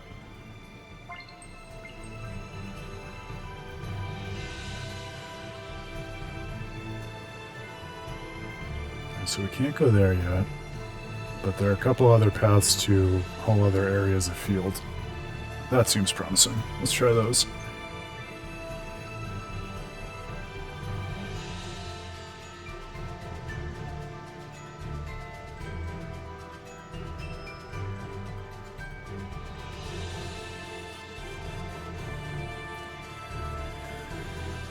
I guess while we're wandering about a lot of empty field, I will tease Dan's new episode of Pokemon Rose, the nostalgic analytical podcast he's publishing on a weekly basis on Pokemon. So this one's not out yet. I think we're going to be publishing it tomorrow, but he is still working through his thoughts and reflections on Ruby and Sapphire right now. And what's coming up is a really cool and thoughtful episode about the way that Ruby and Sapphire treat the theme of rivalry, which, as I think we all know, is a really prominent part of... Jesus Christ, this area too! Rivalry is such a huge part of the Pokemon lexicon, and a lot of people complain that the way that Ruby and Sapphire changed rivalry was pretty radical and not for the better. But Dan has a really interesting and rewarding take on it. I think that kind of turns that on its head and says that, no, actually, if you look at where the series had been and where it was going, the way in which it treated rivalry was kind of thoughtfully in dialogue with the previous games in a way that set up a lot of what the series was trying to do next. What happens if we talk to this merchant? Does he have anything to say about this, at least?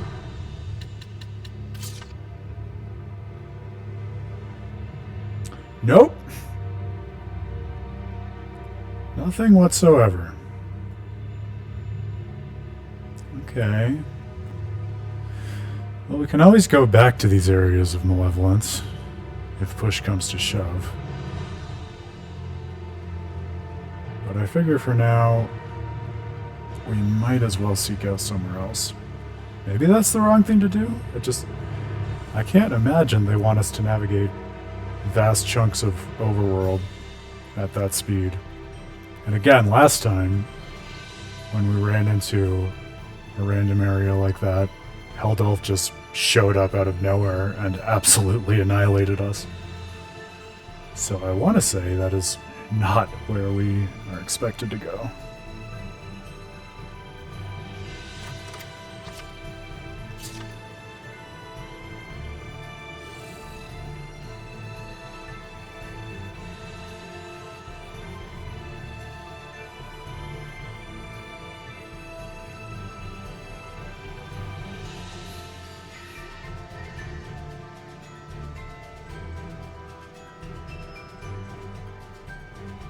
Still going the right way, right? Yeah, it just wraps around.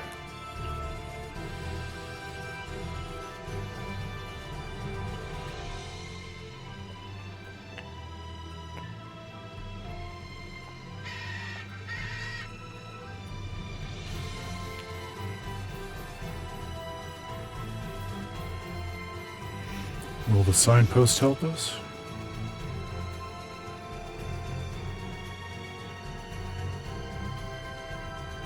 Okay, looks like we're heading in the direction of the gorge and the hunting ground, neither of which we've been to before.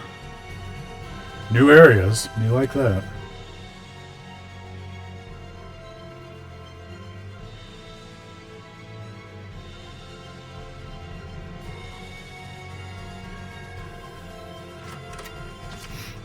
I will say now, as we're being made to explore a lot more of the map, I am feeling what someone was commenting on the stream a while back, where a lot of these maps feel very large without much in them.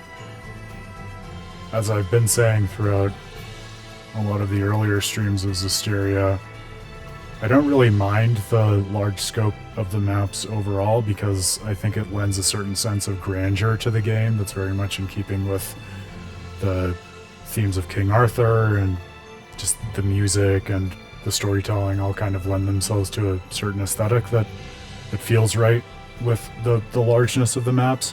But man, when it comes to navigating like several of these massive field screens in a row, it can definitely start to feel a little overwhelming, but overwhelming in a monotonous kind of way. Like, we're just running and not encountering all that much. Oh, except for a monolith. Always count on a monolith. Is that a monolith?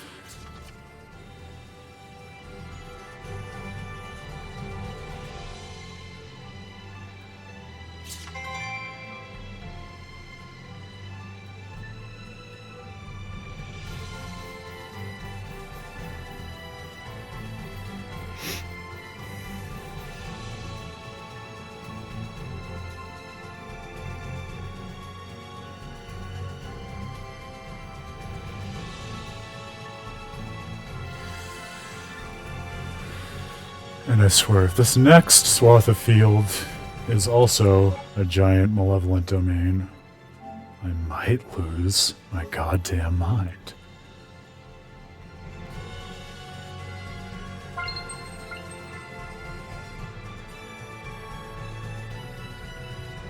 Oh, thank God. It's a real new area that we can actually navigate. Oh, and there's at least one dungeon and, another... 2 dungeons. Good, okay. Got a good feeling about this map, folks. It's enormous, but that's par for the course.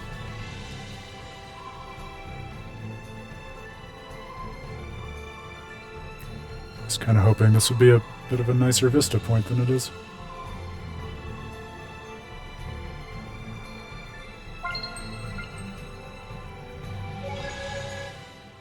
Hunting grounds. Oh, these must be, yeah, Eifried's hunting grounds. I wonder what Rose has to say. We haven't spoken with her in a while.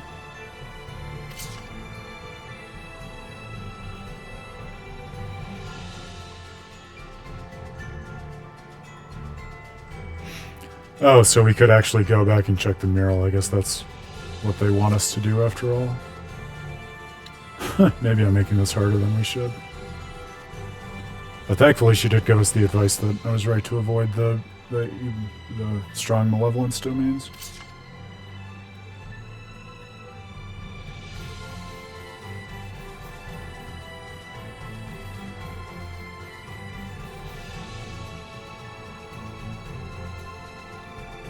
Okay. And the war is what's stopping travel to Highland, but looks like we've got a hint of how to get around that. I don't think we know how to deal with that sand yet anyway. Alright. Well, maybe we should take Rose's advice and start with the Fulgrim Forest bit to get back to Highland, to get to that trial.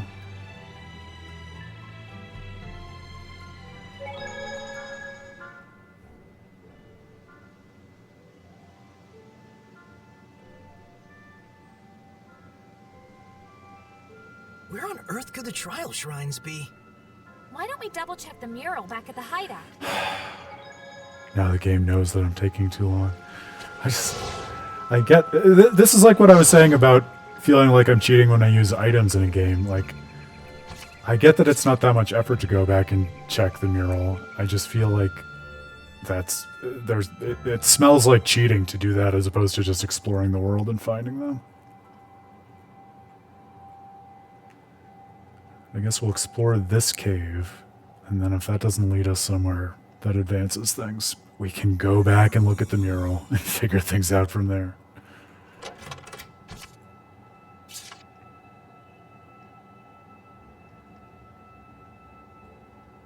We are evidently making progress, discovering new areas and everything like that. We got an iris gem. I just don't know how forward our progress is with regard to the story.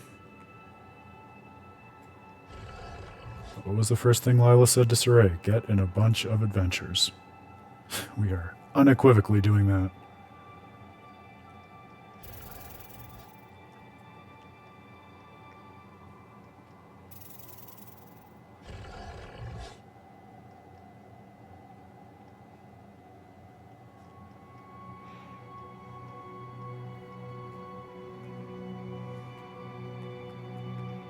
You know what this is starting to feel like a little? It's starting to feel like my second stream of all time, the second session when I did Tales of Symphonia Remastered, and I walked like halfway around the world of Silverant in the wrong direction to get to the next part of the story. That was like the entire stream.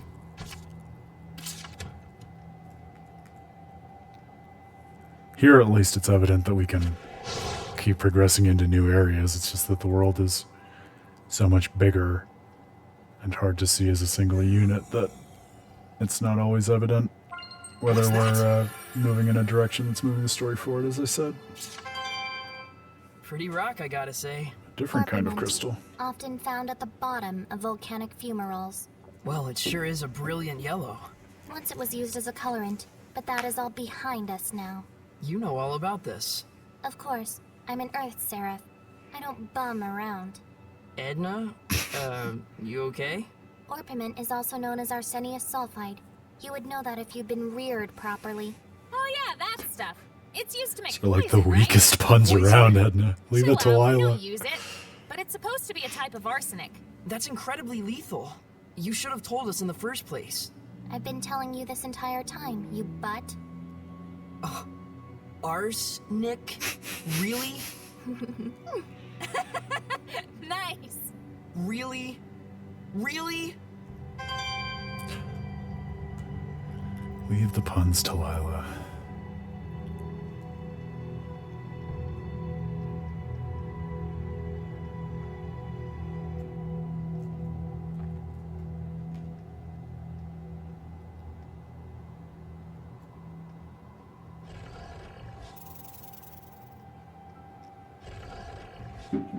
I can sense the ancient I will say I'm finding all of the one. musical tracks to be nice ambiance for wandering around a giant world. Kind of calming.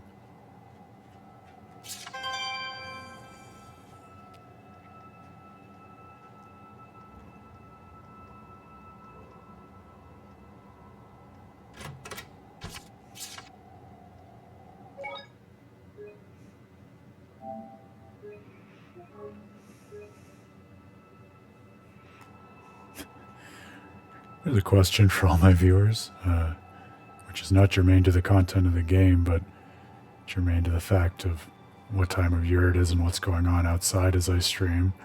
What is the virtue of firing off fireworks in broad daylight? Because here in the good old US of A, even like up to a month before Independence Day in my neck of the woods, people feel like it's their patriotic duty to launch a shit ton of fireworks. And not just every night, but all the time, anytime, forever. Which I never used to care that much about, but ever since my poor dog Evie has become sensitive to them, I, as a defensive dog dad, have also become sensitive to them. And it's just like, I mean, I don't see the appeal in general, but even if you are going to see the appeal, like, I feel as though you have to be going out of your way to just be, like, obtuse and pig-headed to launch a bunch of them in the middle of the day when you can't even appreciate them. It's just a loud, expensive noise to put off your whole neighborhood. Alright, I'm gonna cave, friends. I'm gonna go back to the ruins, because we are clearly lost. It was a good effort.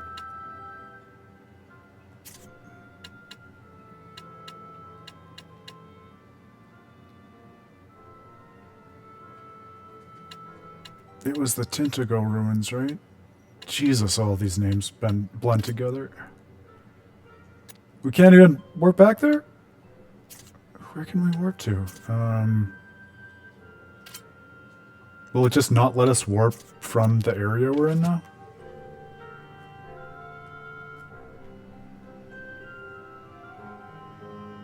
Jesus Christ, this game. Alright, well. I was going to call it a day, but I guess we have to wander around here a little bit more.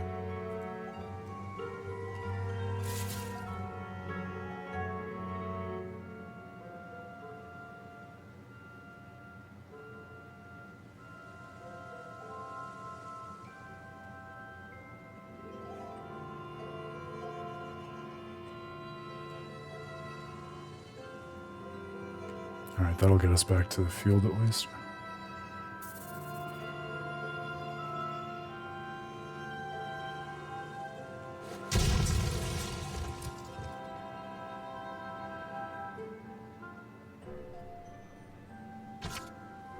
Okay, we've been here before. Although, I wonder...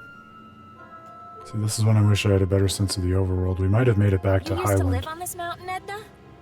Yeah. It's a nest Oh, yeah. of man-eating monsters nowadays, though. There you go. You didn't have to say that much. It's just a fact. Even he doesn't recognize me anymore. Oh, Edna. Well, leave it to me. And those who are familiar with my gaming know that this is totally par for the course. As soon as I'm ready to give up on the just free exploration of the world, we immediately discover one of the places we're supposed to go next. So, there you go, friends. Wander around enough, and it usually pays off one way or another. And it's the same way in life. Also the same way in life, avoid giant malevolent birds. Within the celestial record. Oh, where? What's the thing to inspect? Oh, it's gotta be this thing, right?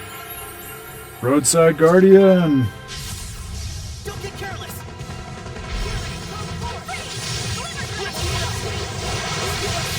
Now we've reached that wonderful moment in a Tales playthrough where we end up in an earlier area and the enemies don't scale with us. And so we're delightfully overpowered when enemies are foolhardy enough to confront the party. Even dangerous encounters aren't so dangerous in this neck of the woods. Not anymore. You sure are strange, Sorey. Really? Definitely weird. You're also really... Not weird. Got her! I think I made that same joke the last time that conversation came up. Ah, if it ain't broke, don't fix it, right? Is that Alicia? I think it is. Alicia, help us, please. We're so fucking lost. We ended up in a different kingdom than where we started. The bridge looks better than ever, but that just means... Alicia! Sorey, what are you doing here? I don't know. And the others?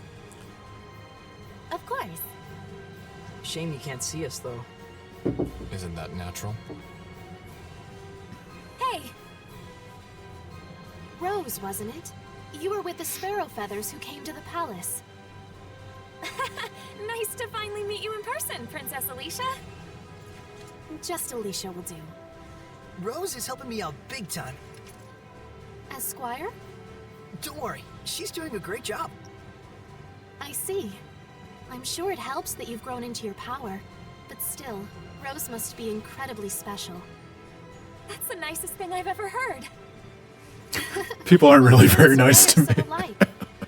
That's not the nicest thing I've ever heard. Very Brutal. true. My apologies. Hey, what are you apologizing for?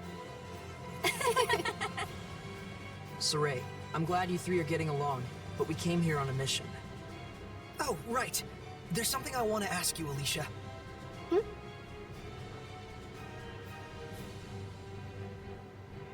Shrines of Trials. Ring a bell? I'm not sure if it's what you're looking for, but just the other day we received word of a ruin discovered at Lake Haven Heights. It's a military secret, so I don't know the exact location, but the entrance is supposedly extremely well hidden. Lady Maltran has just gone off to investigate. She's a princess Maltran? knight and they keep military The secrets from her. discovery came about while apprehending a group of thieves. They turned out to have several famous swords in their possession. The military decided that further investigation might turn up something useful to them.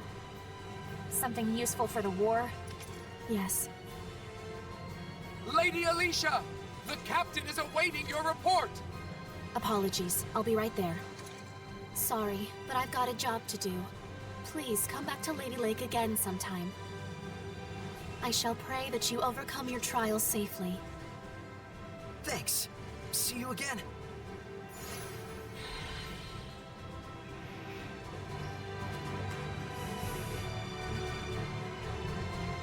I hope we get some more skits with, like, Sorey talking to Rose about his history with Alicia and kind of giving her more background on it.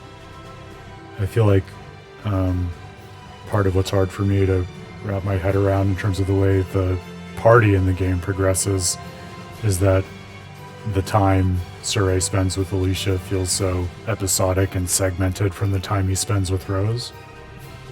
I feel like if they were able to sort of talk about and contextualize and integrate that time with their current adventure, it would give the overall story a bit more cohesion in my mind. Understood. I shall report as such to my superiors. It's just as you can see. They sent me out to inspect the bridge. Jerks. Hey. It's okay. Lady Maltran is helping me out a great deal, and I can still keep going. You sure about all this? Rose? I'm sorry. I shouldn't have said that. No. You're probably right. No matter how I protest, I don't think the war can be stopped. I want to just drop everything and run, all the time. But whenever my thoughts drift in that direction, I stop. The strength of a knight exists to protect, and their kindness serves the people. Those are the words I learned from my teacher. Guess you have your honor too, Alicia. Oh, not really. I'm just obstinate. So, you're just like Mikleo then? Is that supposed to be a compliment? I guess you do get a little bit of back and forth between them here. That's something. All right. And with that, I must be off. Be well, everyone. You too. Later.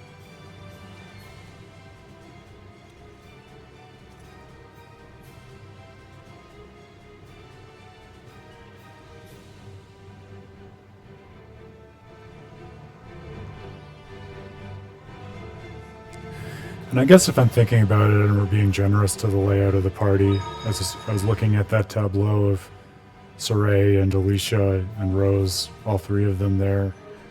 And it's kind of like you get three very different and complementary senses of duty and honor. Like with Rose and Alicia, the knight and the assassin, thief, rogue, you get the sense of like honor within the realm of men and like honor without, like inside the kingdom and then outside the domain of like organized nationalism, as Rose represents.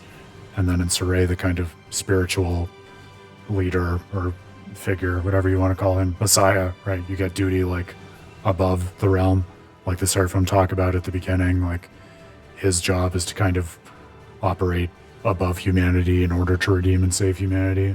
So I guess if you think about the party as that kind of trio, it seems less ad hoc and more kind of cohesive a picture than I was kind of giving it credit for. Something tells me Alicia actually wishes she could go with us, deep down. Huh? Just a vibe I got. Hey, Alicia used to be your squire, right? Why did she leave? Well, I wouldn't say she left. She just had her own goals, and... I think she did want to go with us, but her resonance just wasn't quite up to snuff. The backlash was damaging Sorey. The band broke up over creative differences. Oh dear. So that's why... Wait a minute, what about now? You're not hiding anything from me, are you? Not at all, I swear. Your resonance is powerful enough to enact armatization. It's right on par with the Shepherds. Is it really? I guess I better be grateful for my resonance. Grateful, huh? Oh, Dazzle.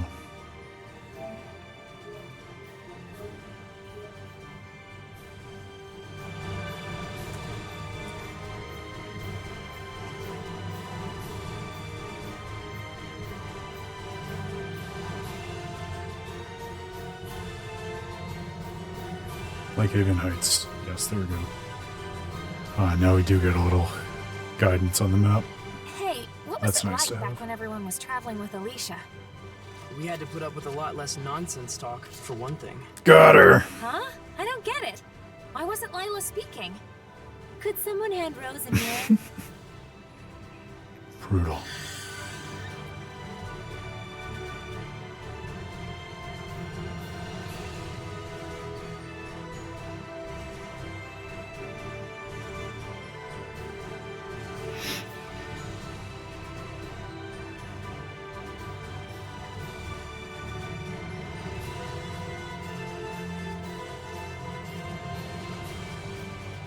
So it must be one way over there. Wonder if we can quick jump. It's not that far of a walk. It's scenic. We can enjoy all of these wide open fields. Wow, excuse me. Between all of the Final Fantasy during the day into Tales of Systeria in the evening, I guess my brain is slowly melting into a puddle to the point where I can't keep track of my own words. Sure is a lot of gold lying around out there.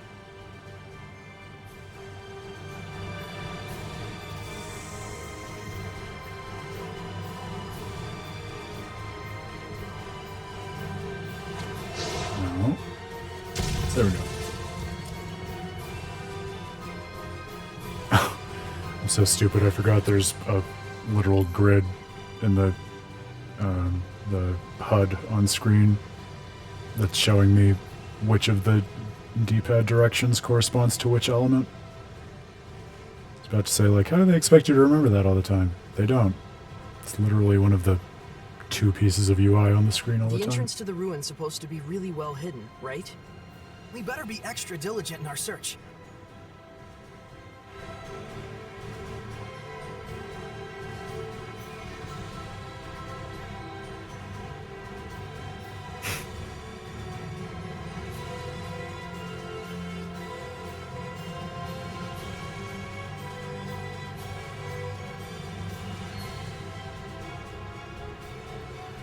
Ruins behind a waterfall. Speaking Classic gaming tropes.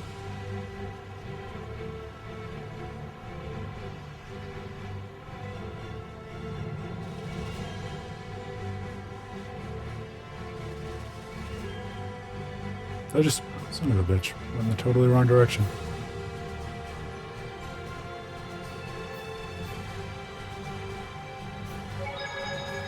This way? Ah, this way. That waterfall. Yeah, you can already see it if you want to.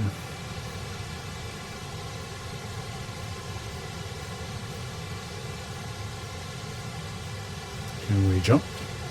Love it! If this isn't the water trial, I'll be sorely disappointed.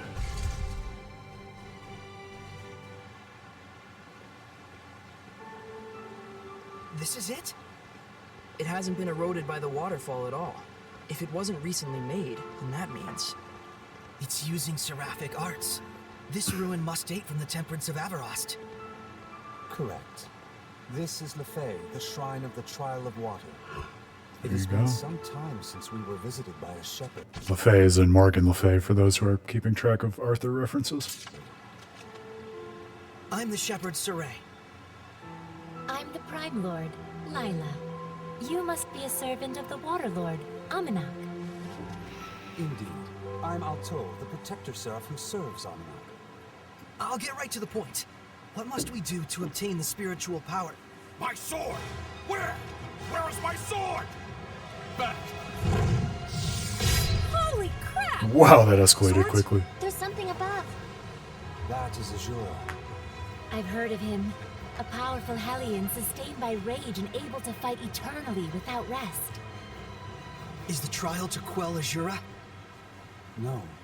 To receive the spiritual power, you must find out the reason why Azura became a Hellion to begin with. We can't just That's purify him? We have to know the reason? If you truly are the shepherd, you should know why that is important. Right. Psychotherapy, my favorite. Shut up, Rose. It isn't called a trial for nothing. I wish you luck. The water trial. Guess it's my time to shine, huh? You'll be fine. It doesn't technically hurt. Technically.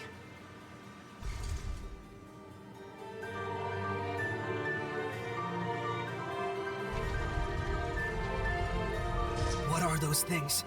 They look like eyes! That's because they are eyes. I didn't realize arts like this were still alive. Probably don't want them to see us. Oh!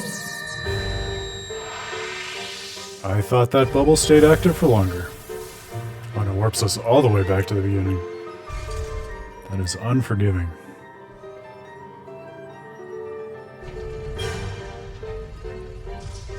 Love this musical track. I already have forgotten if it's the same one that played in the last trial dungeon, but I really like it. Just trying to see how long this lasts here.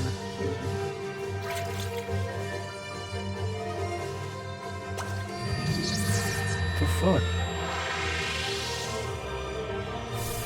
I was trying to stop in between the eyes, but it looks like there are no safe frames in between the eyes. I feel like it might last longer if we walk slowly. Is that a thing? Nope.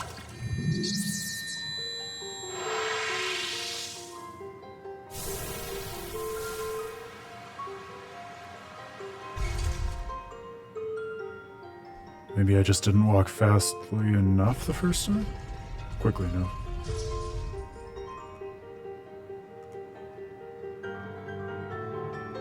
Or maybe I just need to walk across the side with only two eyes first.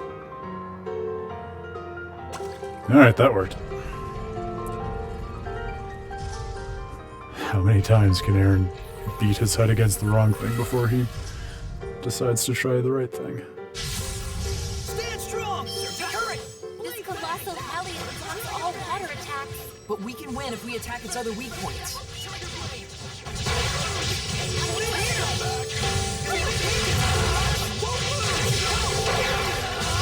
My god, they're tanky. And see, I have this problem especially with exploration-heavy games like this, where I have trouble telling at this point whether they're tanky because they're just enemies that are designed to have a lot of HP, or if they're tanky because I have been avoiding too many random encounters and so my characters are underleveled. I'm guessing in this case it's the former though, because it doesn't seem like they're dealing enough damage to instant KLS or anything like that, thankfully.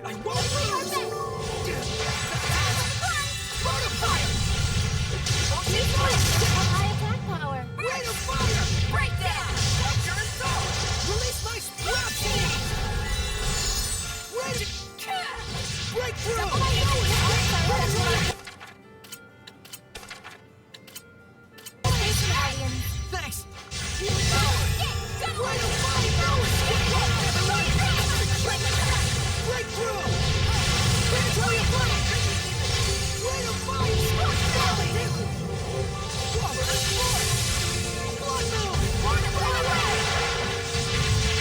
Did they multiply, or have they been 3 the whole time? I thought we got them down to 2.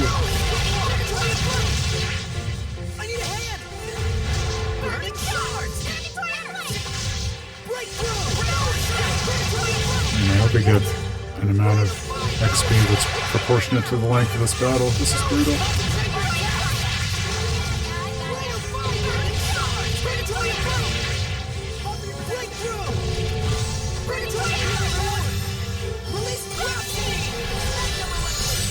Yeah, I think they're definitely multiplying. I feel like we've killed way more than there were in the beginning.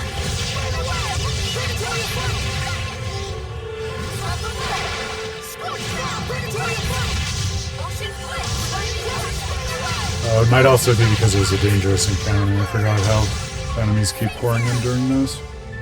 That's probably it. Sorey? Alright, there we go. How long have you known Dezel? Why do you keep asking me that? Sweets are so good, especially after a battle. Speaking of which, why don't we do some actual health maintenance?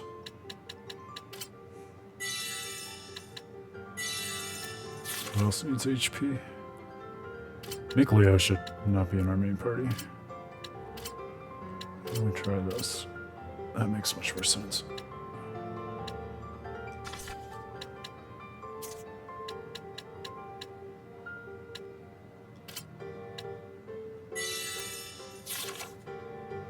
Excellent.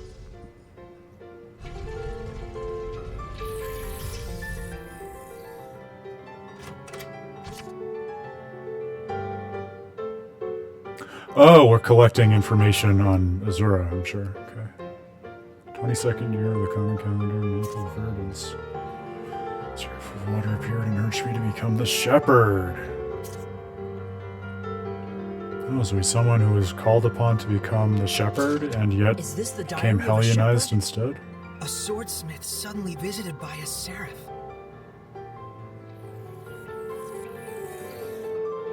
I'm interested.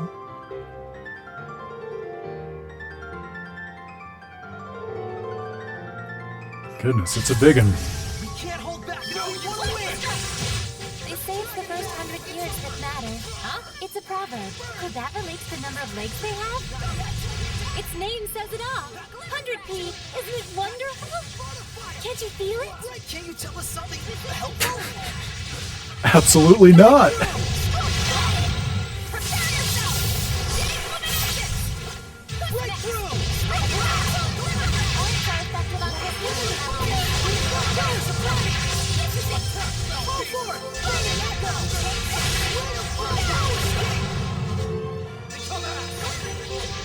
So, you think I could use that weapon? Don't even try it. You'll just injure yourself.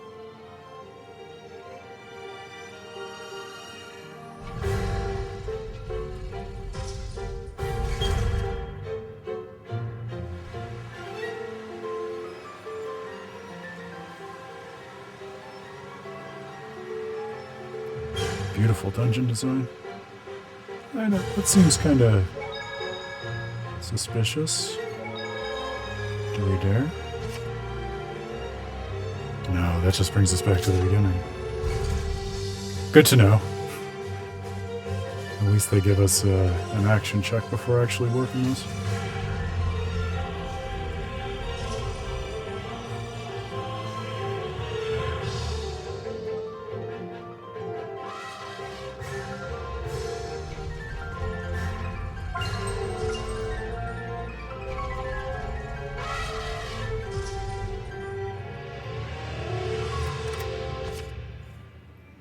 Fifth year of the Common Calendar. I think that's, what, 3 years after the last one? There you go.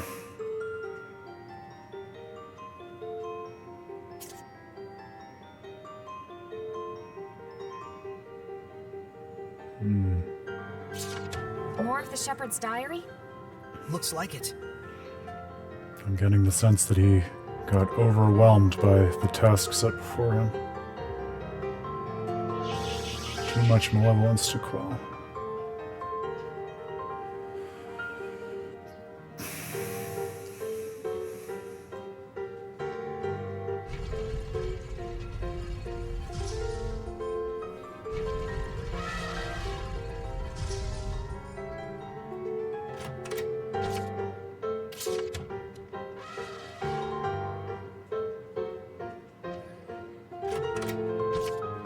The 8th year of the calendar.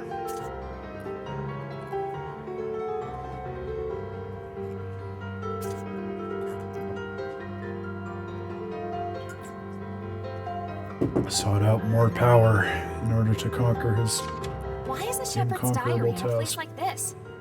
Can't be a coincidence.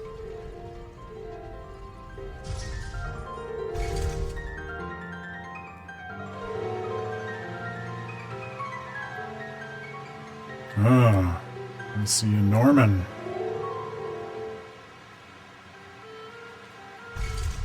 Well, I feel like we have to get that little fella before we ascend higher.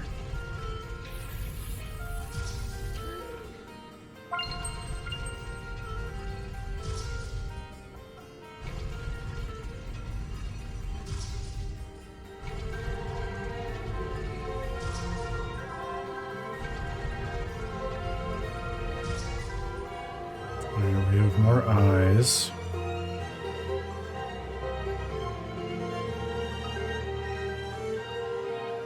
Do they indicate when we're in their range? There are eye tiles on the floor downstairs, but these are above us, but I don't really want to risk it. There you go. Better safe than sorry.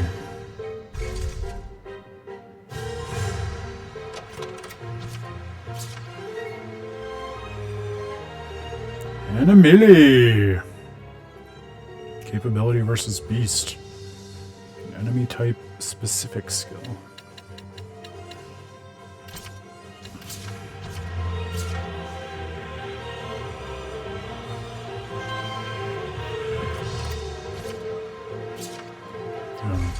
I was hoping that might be another piece of the diary.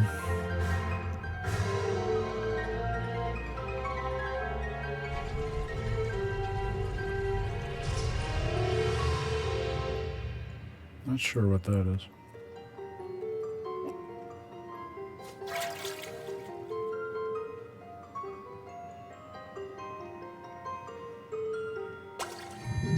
Oh no! I really didn't feel like I was in any line of sight there. God, and it warps you all the way back here. That really sucks when you get so far into the dungeon, dude. And of course, there are warp points. Oh. Actually, I spoke too soon. I was going to say they only have warps to bring you back to the entrance, but they are at least gracious enough to help you reclaim some of your progress if you're shot back to the start.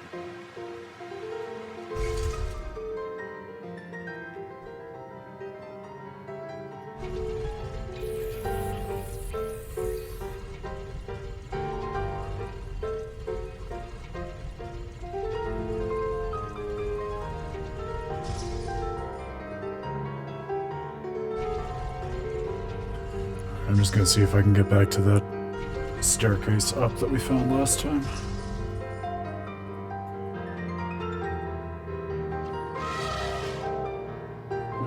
I think it was over here.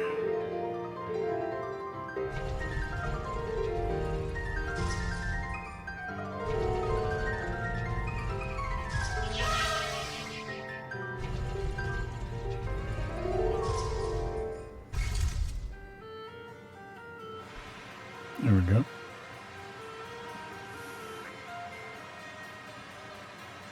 Good.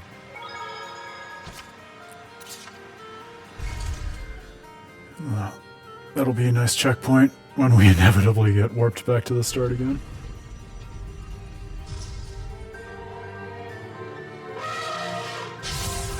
We can't hold back.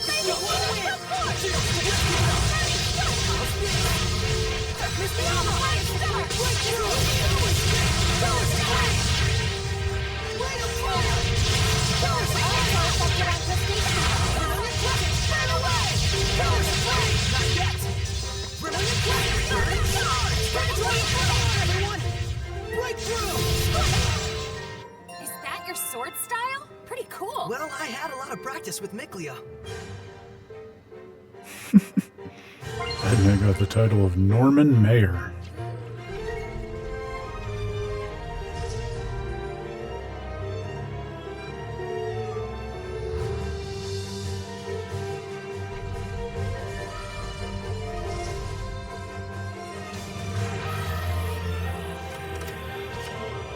Thank God.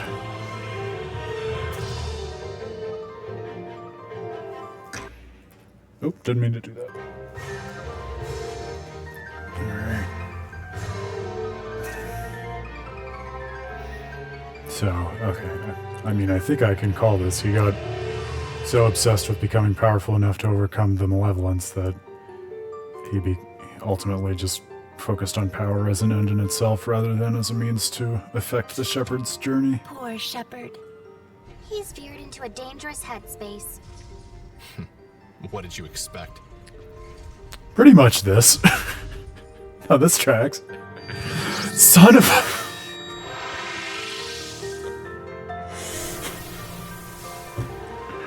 I don't like it. Don't like it. I thought I saw a star on the map. Where's the star pointing? No, this is the exit. I want to be able to summon the Seraph and tell him that we figured it out. But I don't think it's that simple. I think we have to find all the pieces of the diary.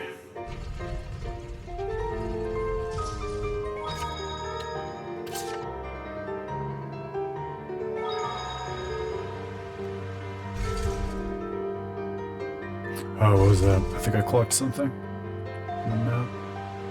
The save point. Okay, so that must be where we want to get to. Which means that we want to find the door in that direction. Okay. I think I can keep track of this. Yeah, alright, so we want to get to that mysterious middle part. Which might mean that we need to go down a floor. It's weird, it's not letting me change floors even though it's saying I can on the map. Well, if we can find a way around, I'm sure that'll help. Just need to pay even more attention to those damn eyes.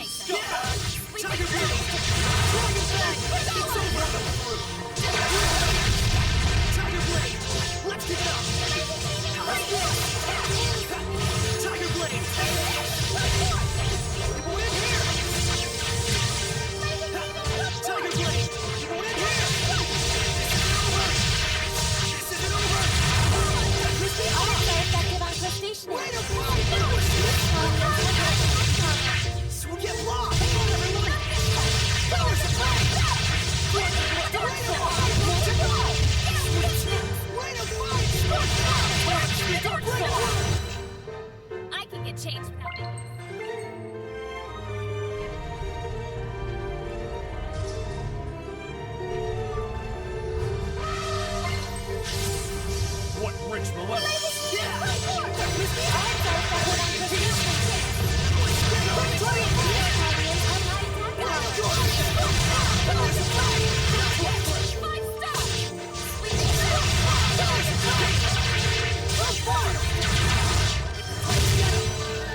I want to become stronger as a Seraph. You have more than enough talent. That's 15 points of Don't push grade. yourself too hard.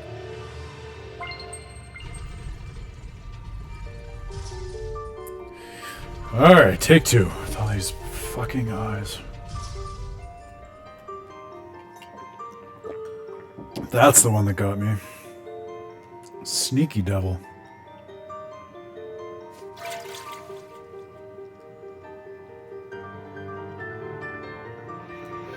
This is annoying too because I feel like with all of the other field skills, there are a lot of contexts where it's convenient and makes sense to use them on the field.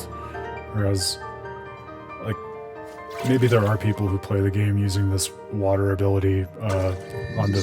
Son of a... I thought I was in between those fucking eyes. Well, to finish my thought before I lost my goddamn mind, the lack of similar utility for the water field skill makes it feel much more like it was almost just meant for this dungeon, a sort of like a niche and kind of frustrating skill check rather than part of the overall game as a mode for navigating the world, which is a little frustrating. I'm also speaking as someone who is very actively frustrated by the puzzle right now though, so take it with a grain of salt.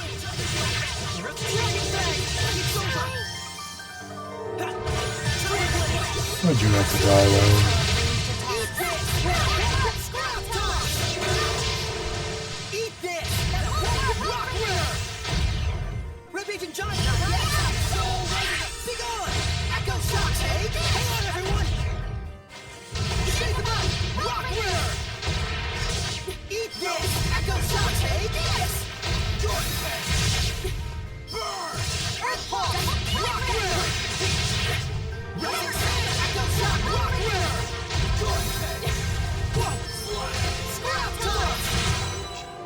What a formidable opponent!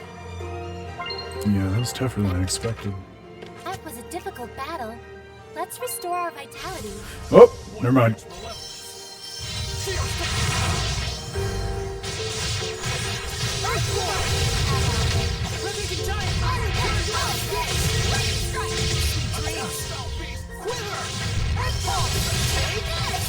At least they're right on top of each other. Makes it a mite more manageable.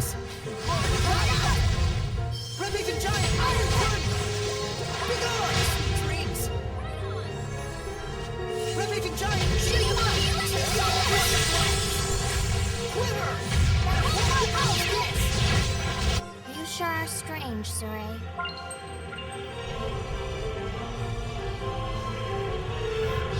Alright, third time's a charm. Now I think at least I have a better sense of the distance or lack thereof between all these eyes. Hoping that helps.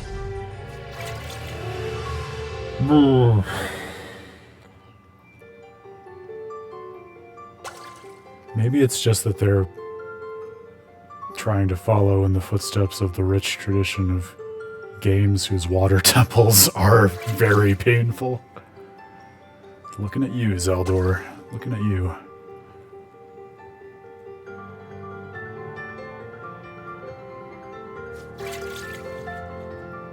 Alright, so the rule is we can go exactly 2 squares at a time before the bubble bursts. At least once we learn that, and those rooms all do seem to be graciously on a grid, it becomes a more feasible proposition. Oh! I almost just ran headlong into this room. Okay. Now I'm trying to, like, quadruple check all of the squares before I go there. Now that chest could have a piece of the story in it. So we probably want to go there.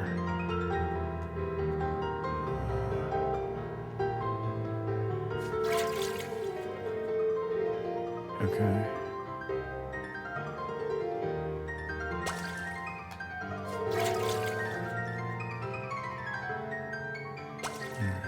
If we're careful with it and don't lose our minds, it's not impossible. Of course, it wasn't a key to completing the dungeon, but maybe it was a really good staff.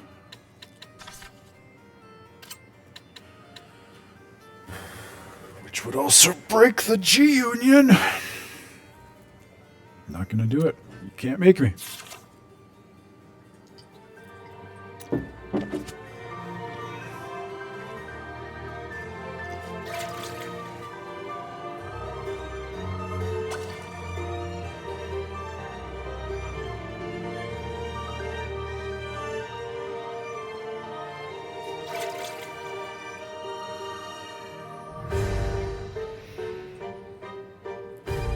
Hoping that we're allowed to open and go through this door without the bubble bursting and this eye seeing us.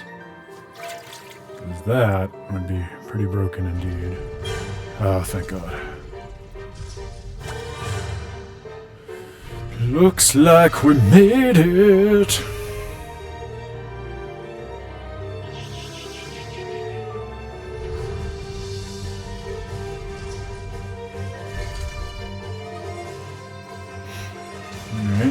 Going back down to a new area, which will hopefully up and down, throwing us every which way. Whoever built this shrine's a real piece of work. Couldn't have said it better myself, Such Dazzle. meticulous design. He or she must have labored very diligently. Correction. You're a real piece of work. Yeah, and so this, when we wrap around here, I'm sure that little square cutout in the middle will hopefully allow us to climb and get up to where the save point is.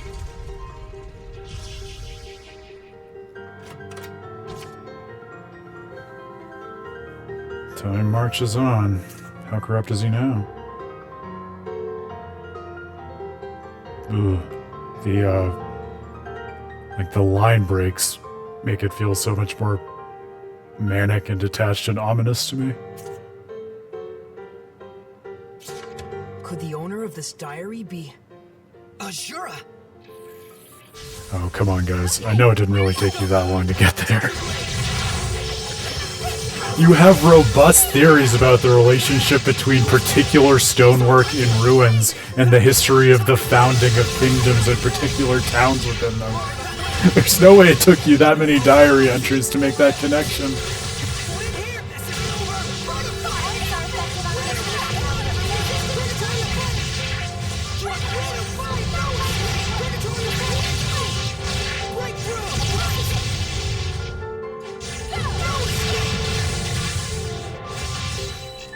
How are Sorey's capabilities as a shepherd?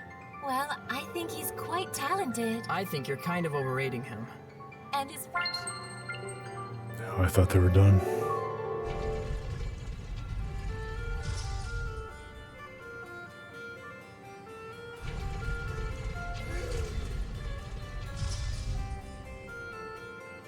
So is it worth going down first?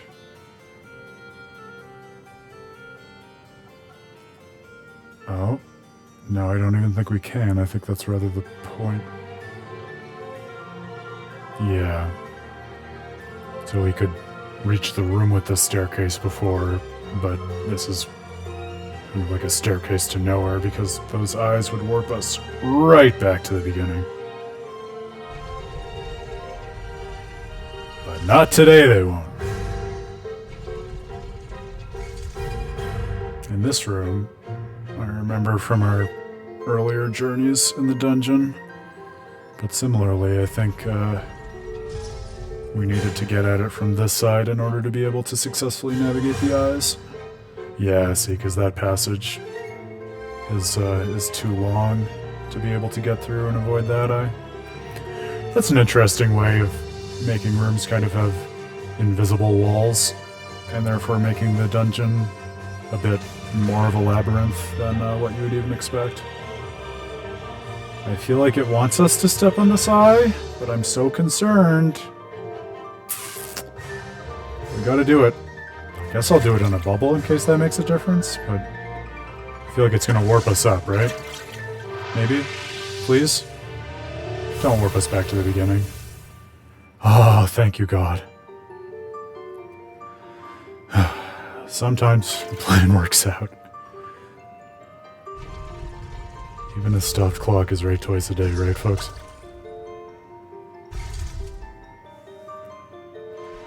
Okay. And I was a little anxious about missing some of the diary entries, but my hope is that since we heard the party coming to the realization that the diary belonged to Azura, that Only means the shepherd they has what it takes figured to get it out. anywhere in a place like this. A shepherd, or his antithesis. Well, that's ominous. Hey, you think Azura is really a Hellion? Yes. I can feel its malevolence and domain. Why? Do you think it's a fake or something? Well, I mean, isn't it kind of strange? Why would they let a dangerous Hellion like that roam around freely? Why would a protector seraph just leave it be? Yeah, they're supposed to be powerful, high-ranked seraphim, right? It probably has to do with the trial. Protector seraphim are given special tasks. Sounds like a pretty convenient excuse. Yeah, I can't say that it isn't. You don't have to put it that way. You should know too. Seraphim aren't exactly models of virtue. They're not exactly heroes of justice either. Well, that's... Sold! You two sure sound so convincing when you team up. As long as you got the gist. Yep, if that's the trial, I'm up for it. Alright. I have a feeling we're gonna have to fight our friend, the sad, corrupted shepherd Azura. Let's buckle up. Hope he's not as tough as that last one at the Trial of Fire. Give it back! Is that Ashura? It'd be a hell of a coincidence otherwise.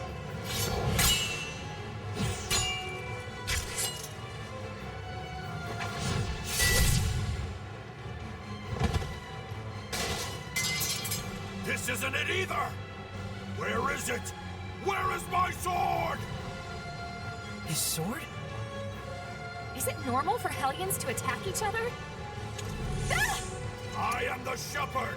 It is my job to defeat the Hellions! Ugh.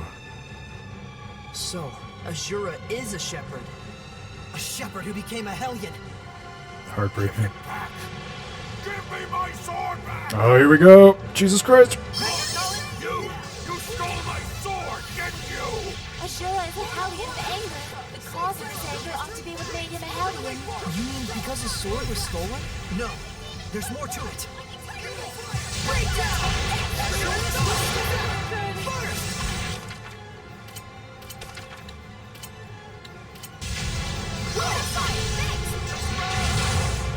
thought we'd be able to get out of the way then.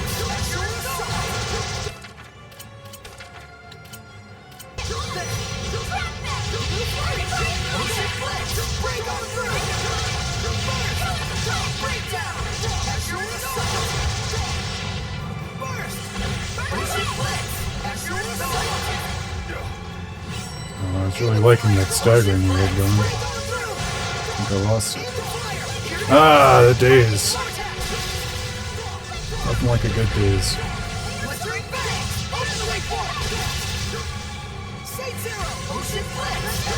See, I feel like Rose under auto control does a much better job of doing what the battle system wants you to do with armatization than I do.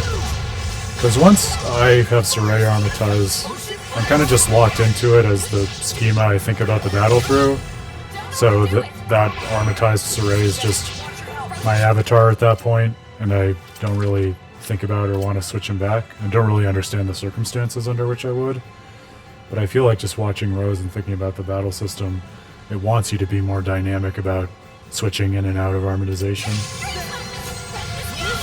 Give me my sword back so that I may purify everything! Ashura, you have to focus, Sorey. Bring him down with all your strength.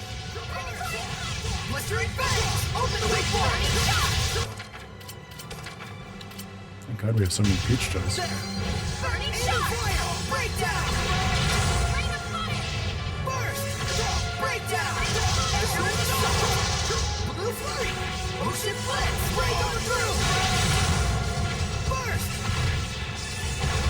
Boy, I do not love the way that, what is it, hidden arts? Is that the right term? Accelerate seraphic arts? That aspect of the rock, paper, scissors in this game grinds my gears a little bit. Just because it's so unlike what you learn in terms of handling arts and art interruption and spellcasting in other Tales games. So to play this instead, it's like you kind of have to write with your non-dominant hand or something. Just doesn't feel quite right. And I guess that's part of what makes this game distinct.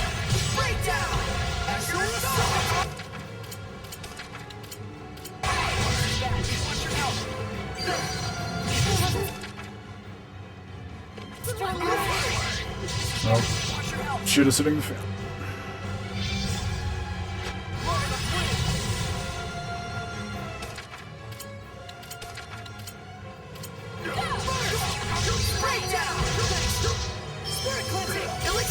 That's not what I wanted to do. I wanted to use a mystic art. I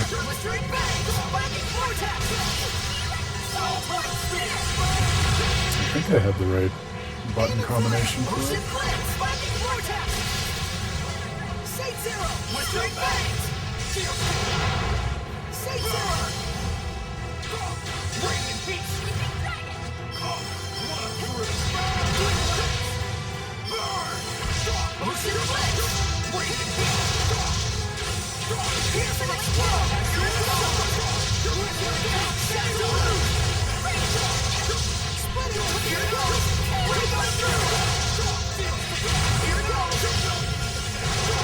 Mamma mia, you can really stack hits in this game.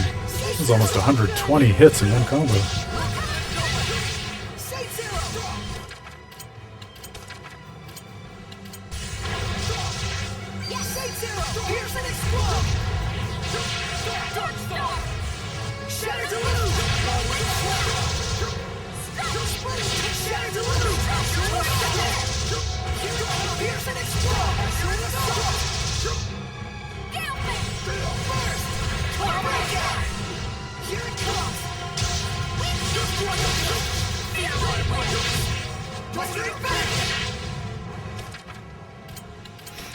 I don't know if we'll be able to get that mystic art off, but knock on wood, this is definitely more manageable than the boss of the Trial of Fire.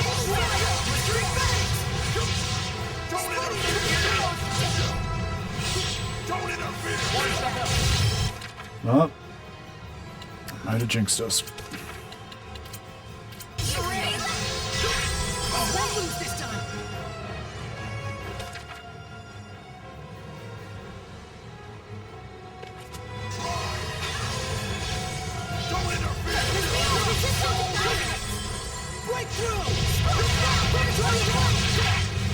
He's resistant to fire, but I think Leo's dead. What do you want from me? Oh god, we're all dying. You kidding? Oh man, that really pisses me off. Boy, he really cranked things up at the end there.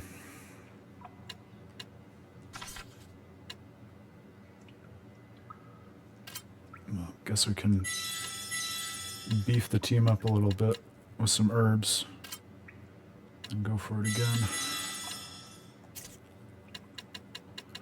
Oh man.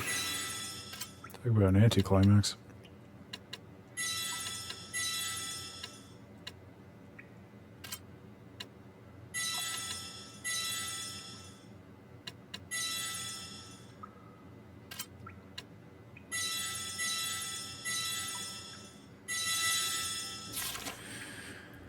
Alright, let's run it back.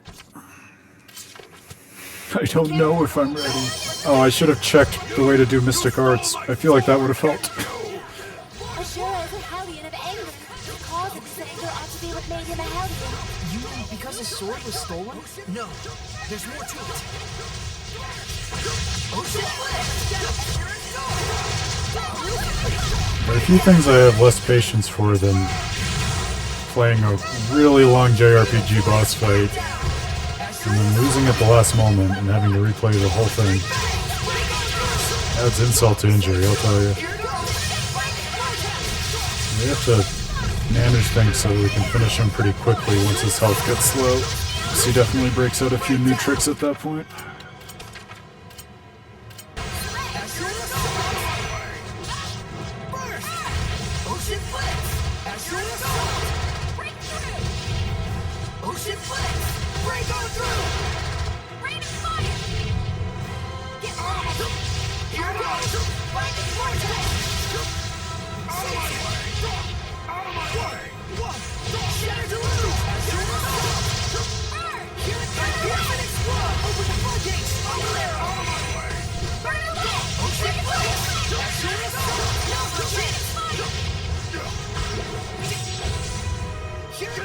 When I use that burst attack, it doesn't even do damage against me.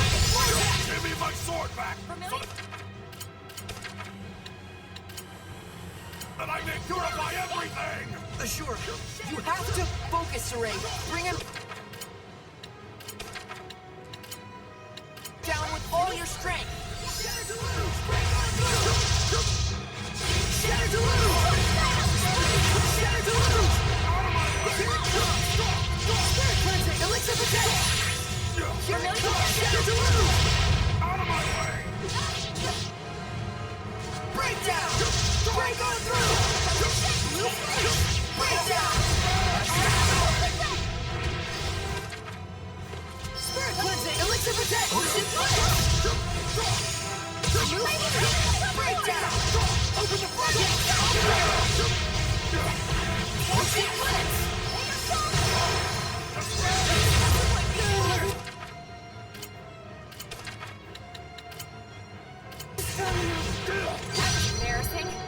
Yeah, it was.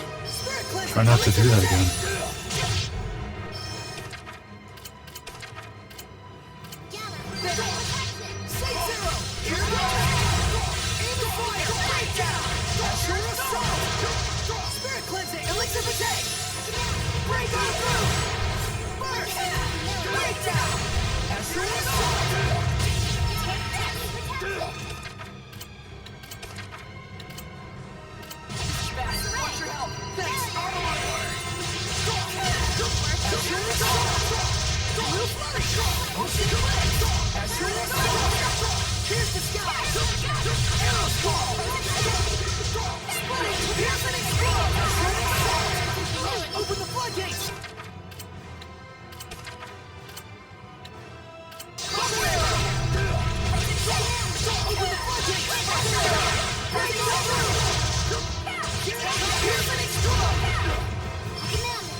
There we go.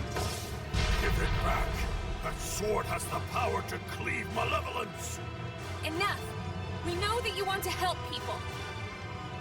Power to cleave Hellions, chaos, and those filthy humans. Humans? Oh no. I shall destroy anything that summons Me save the world by killing everyone. What does he want to do? Cut down the whole world? Almost definitely. That's the reason why Ashura became a Hellion. Correct. That voice! This is the spiritual power of water!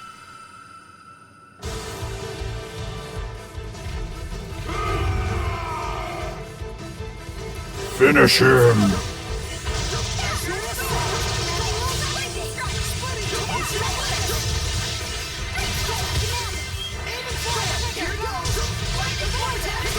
Oh, I'm so dumb. I forgot that the Mystic Arts for the Armatized modes were unlocked through these trials. So, of course, that's why I wasn't working with McLeo, because we needed to finish this trial. Oh, stupid Aaron. It's a Monday. We'll be more on top of it on Wednesday.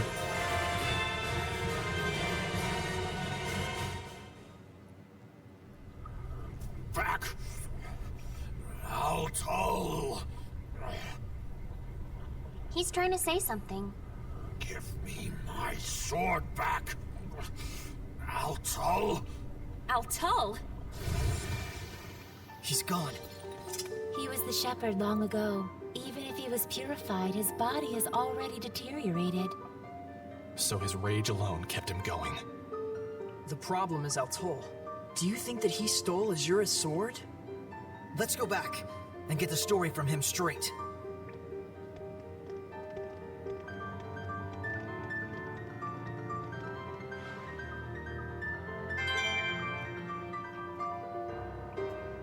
Aqua Limit. Must be the Mystic Art of Water, right?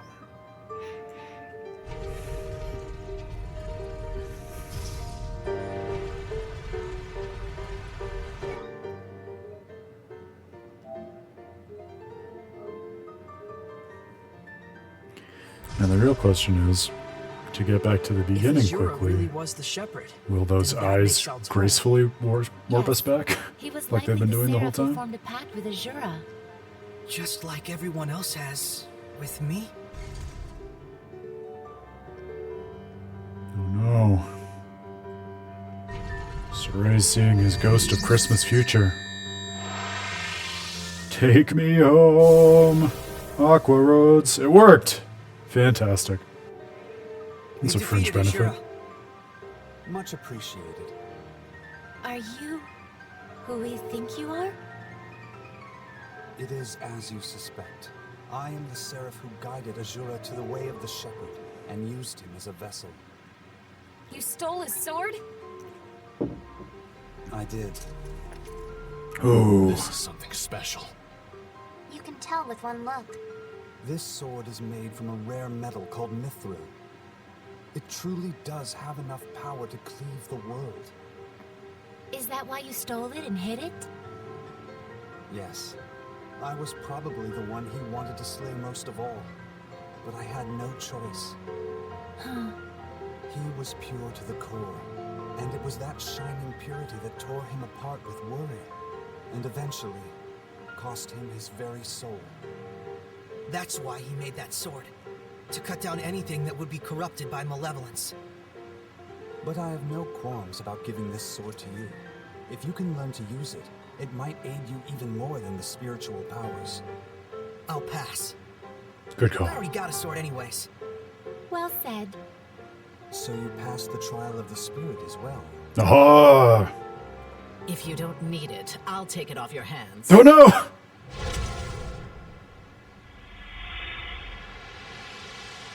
We were meant for each other. My blade and I shall cleave the world. Maltran? Sorey, look closely. No way! She's... A Hellion! I apologize for ignoring you back then, Seraphim. So you really could see us. What do you It's a intend pretty with good the twist. sword? I shall cut down the world, just as Azura wished. But why? I should be asking you. Why don't you understand how Azura felt?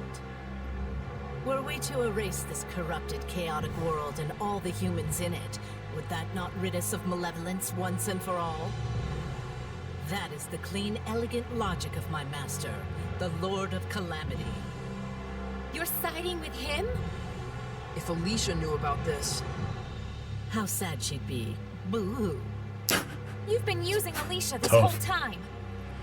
Ironically enough, to start a war, it is most effective to take a starry-eyed pacifist and get them all riled up over something. But now, everything is lined up for an all-out collision between Highland and Rollins. Our sad princess has outlived her usefulness! This can't be. Well, this is a fine pickle, isn't it? Understatement of the stream. I suppose reality is a far crueler trial than anything we could come up with. Wow. That was the lesson all along. Nicleo, Sorey seems off lately. I think he's worried about Alicia. I wish it were as simple as telling him to stop. True. I'm not sure there's anything we can do.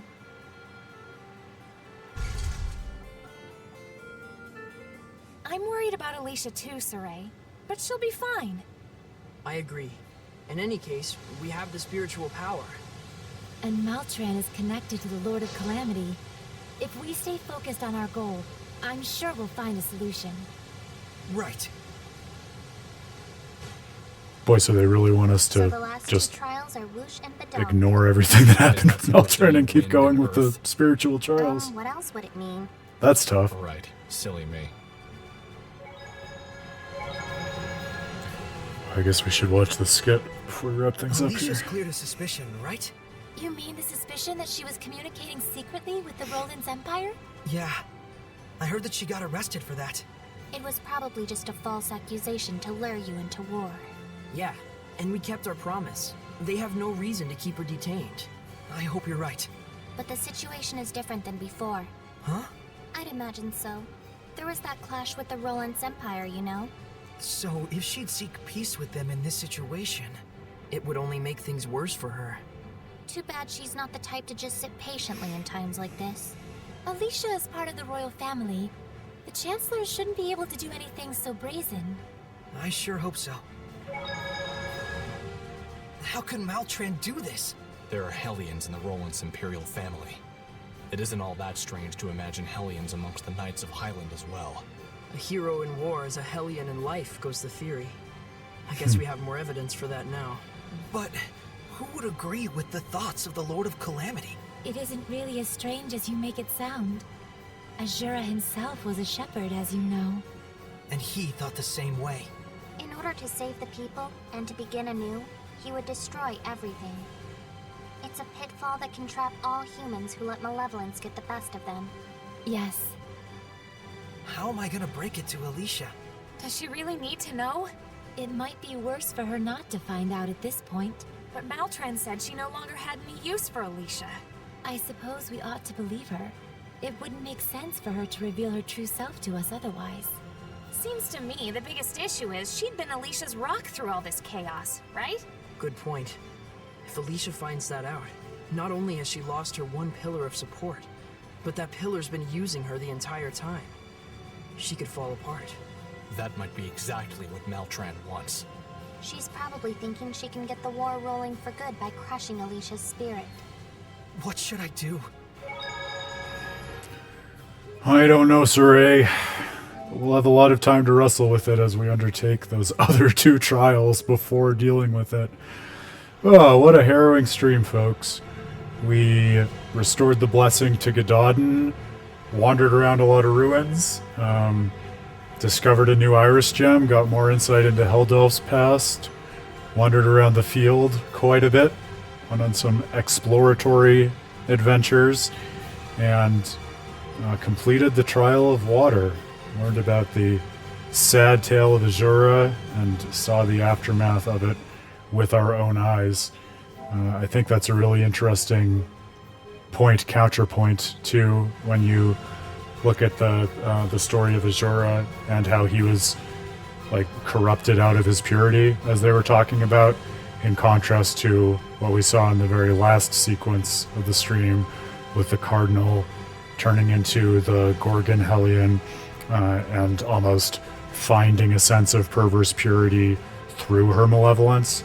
You kind of see both poles of what it looks like when either you're pure or malevolent and kind of get warped to the other extreme by having a sufficiently like insulated worldview that skews you relative to your normalized and almost natural perception that ought to be the case for your person and intentions in the world. So it'll be interesting to track both of those stories, those kind of polar cautionary tales, as Sorey continues to chart his own path and wrestle with, as he just said, what a perfect note to end on, what he should do with all of this, not just with the poor plight of Alicia and her mentor, Meltron, whom we now understand to be not just a Hellion, but an ardent acolyte of the Lord of Calamity. Lots more unfolding. I'm enjoying rediscovering it all with you. Excited to see things continue to come to a head as we journey through the other half of these trials and onward to face the Lord of Calamity and his veritable cabal of followers. The war between nations, mirrored perhaps or supplemented by the spiritual war between Heldolf and Sorey. Really looking forward to it. It's been a pleasure journeying with you on this fine Monday evening. I'll see you back here same time, well, hopefully a few minutes earlier, but roughly same time on Wednesday, 7 p.m. Eastern. Don't miss it. And yeah, look forward to more details on PAX West coming out soon. We're really looking forward to that. That'll be Labor Day weekend, so got a while yet, but we'll be talking about it as the details emerge. And look for some more fresh content on whattheterriblefate.com real soon. Cheers, folks. Till next time. Have a great night.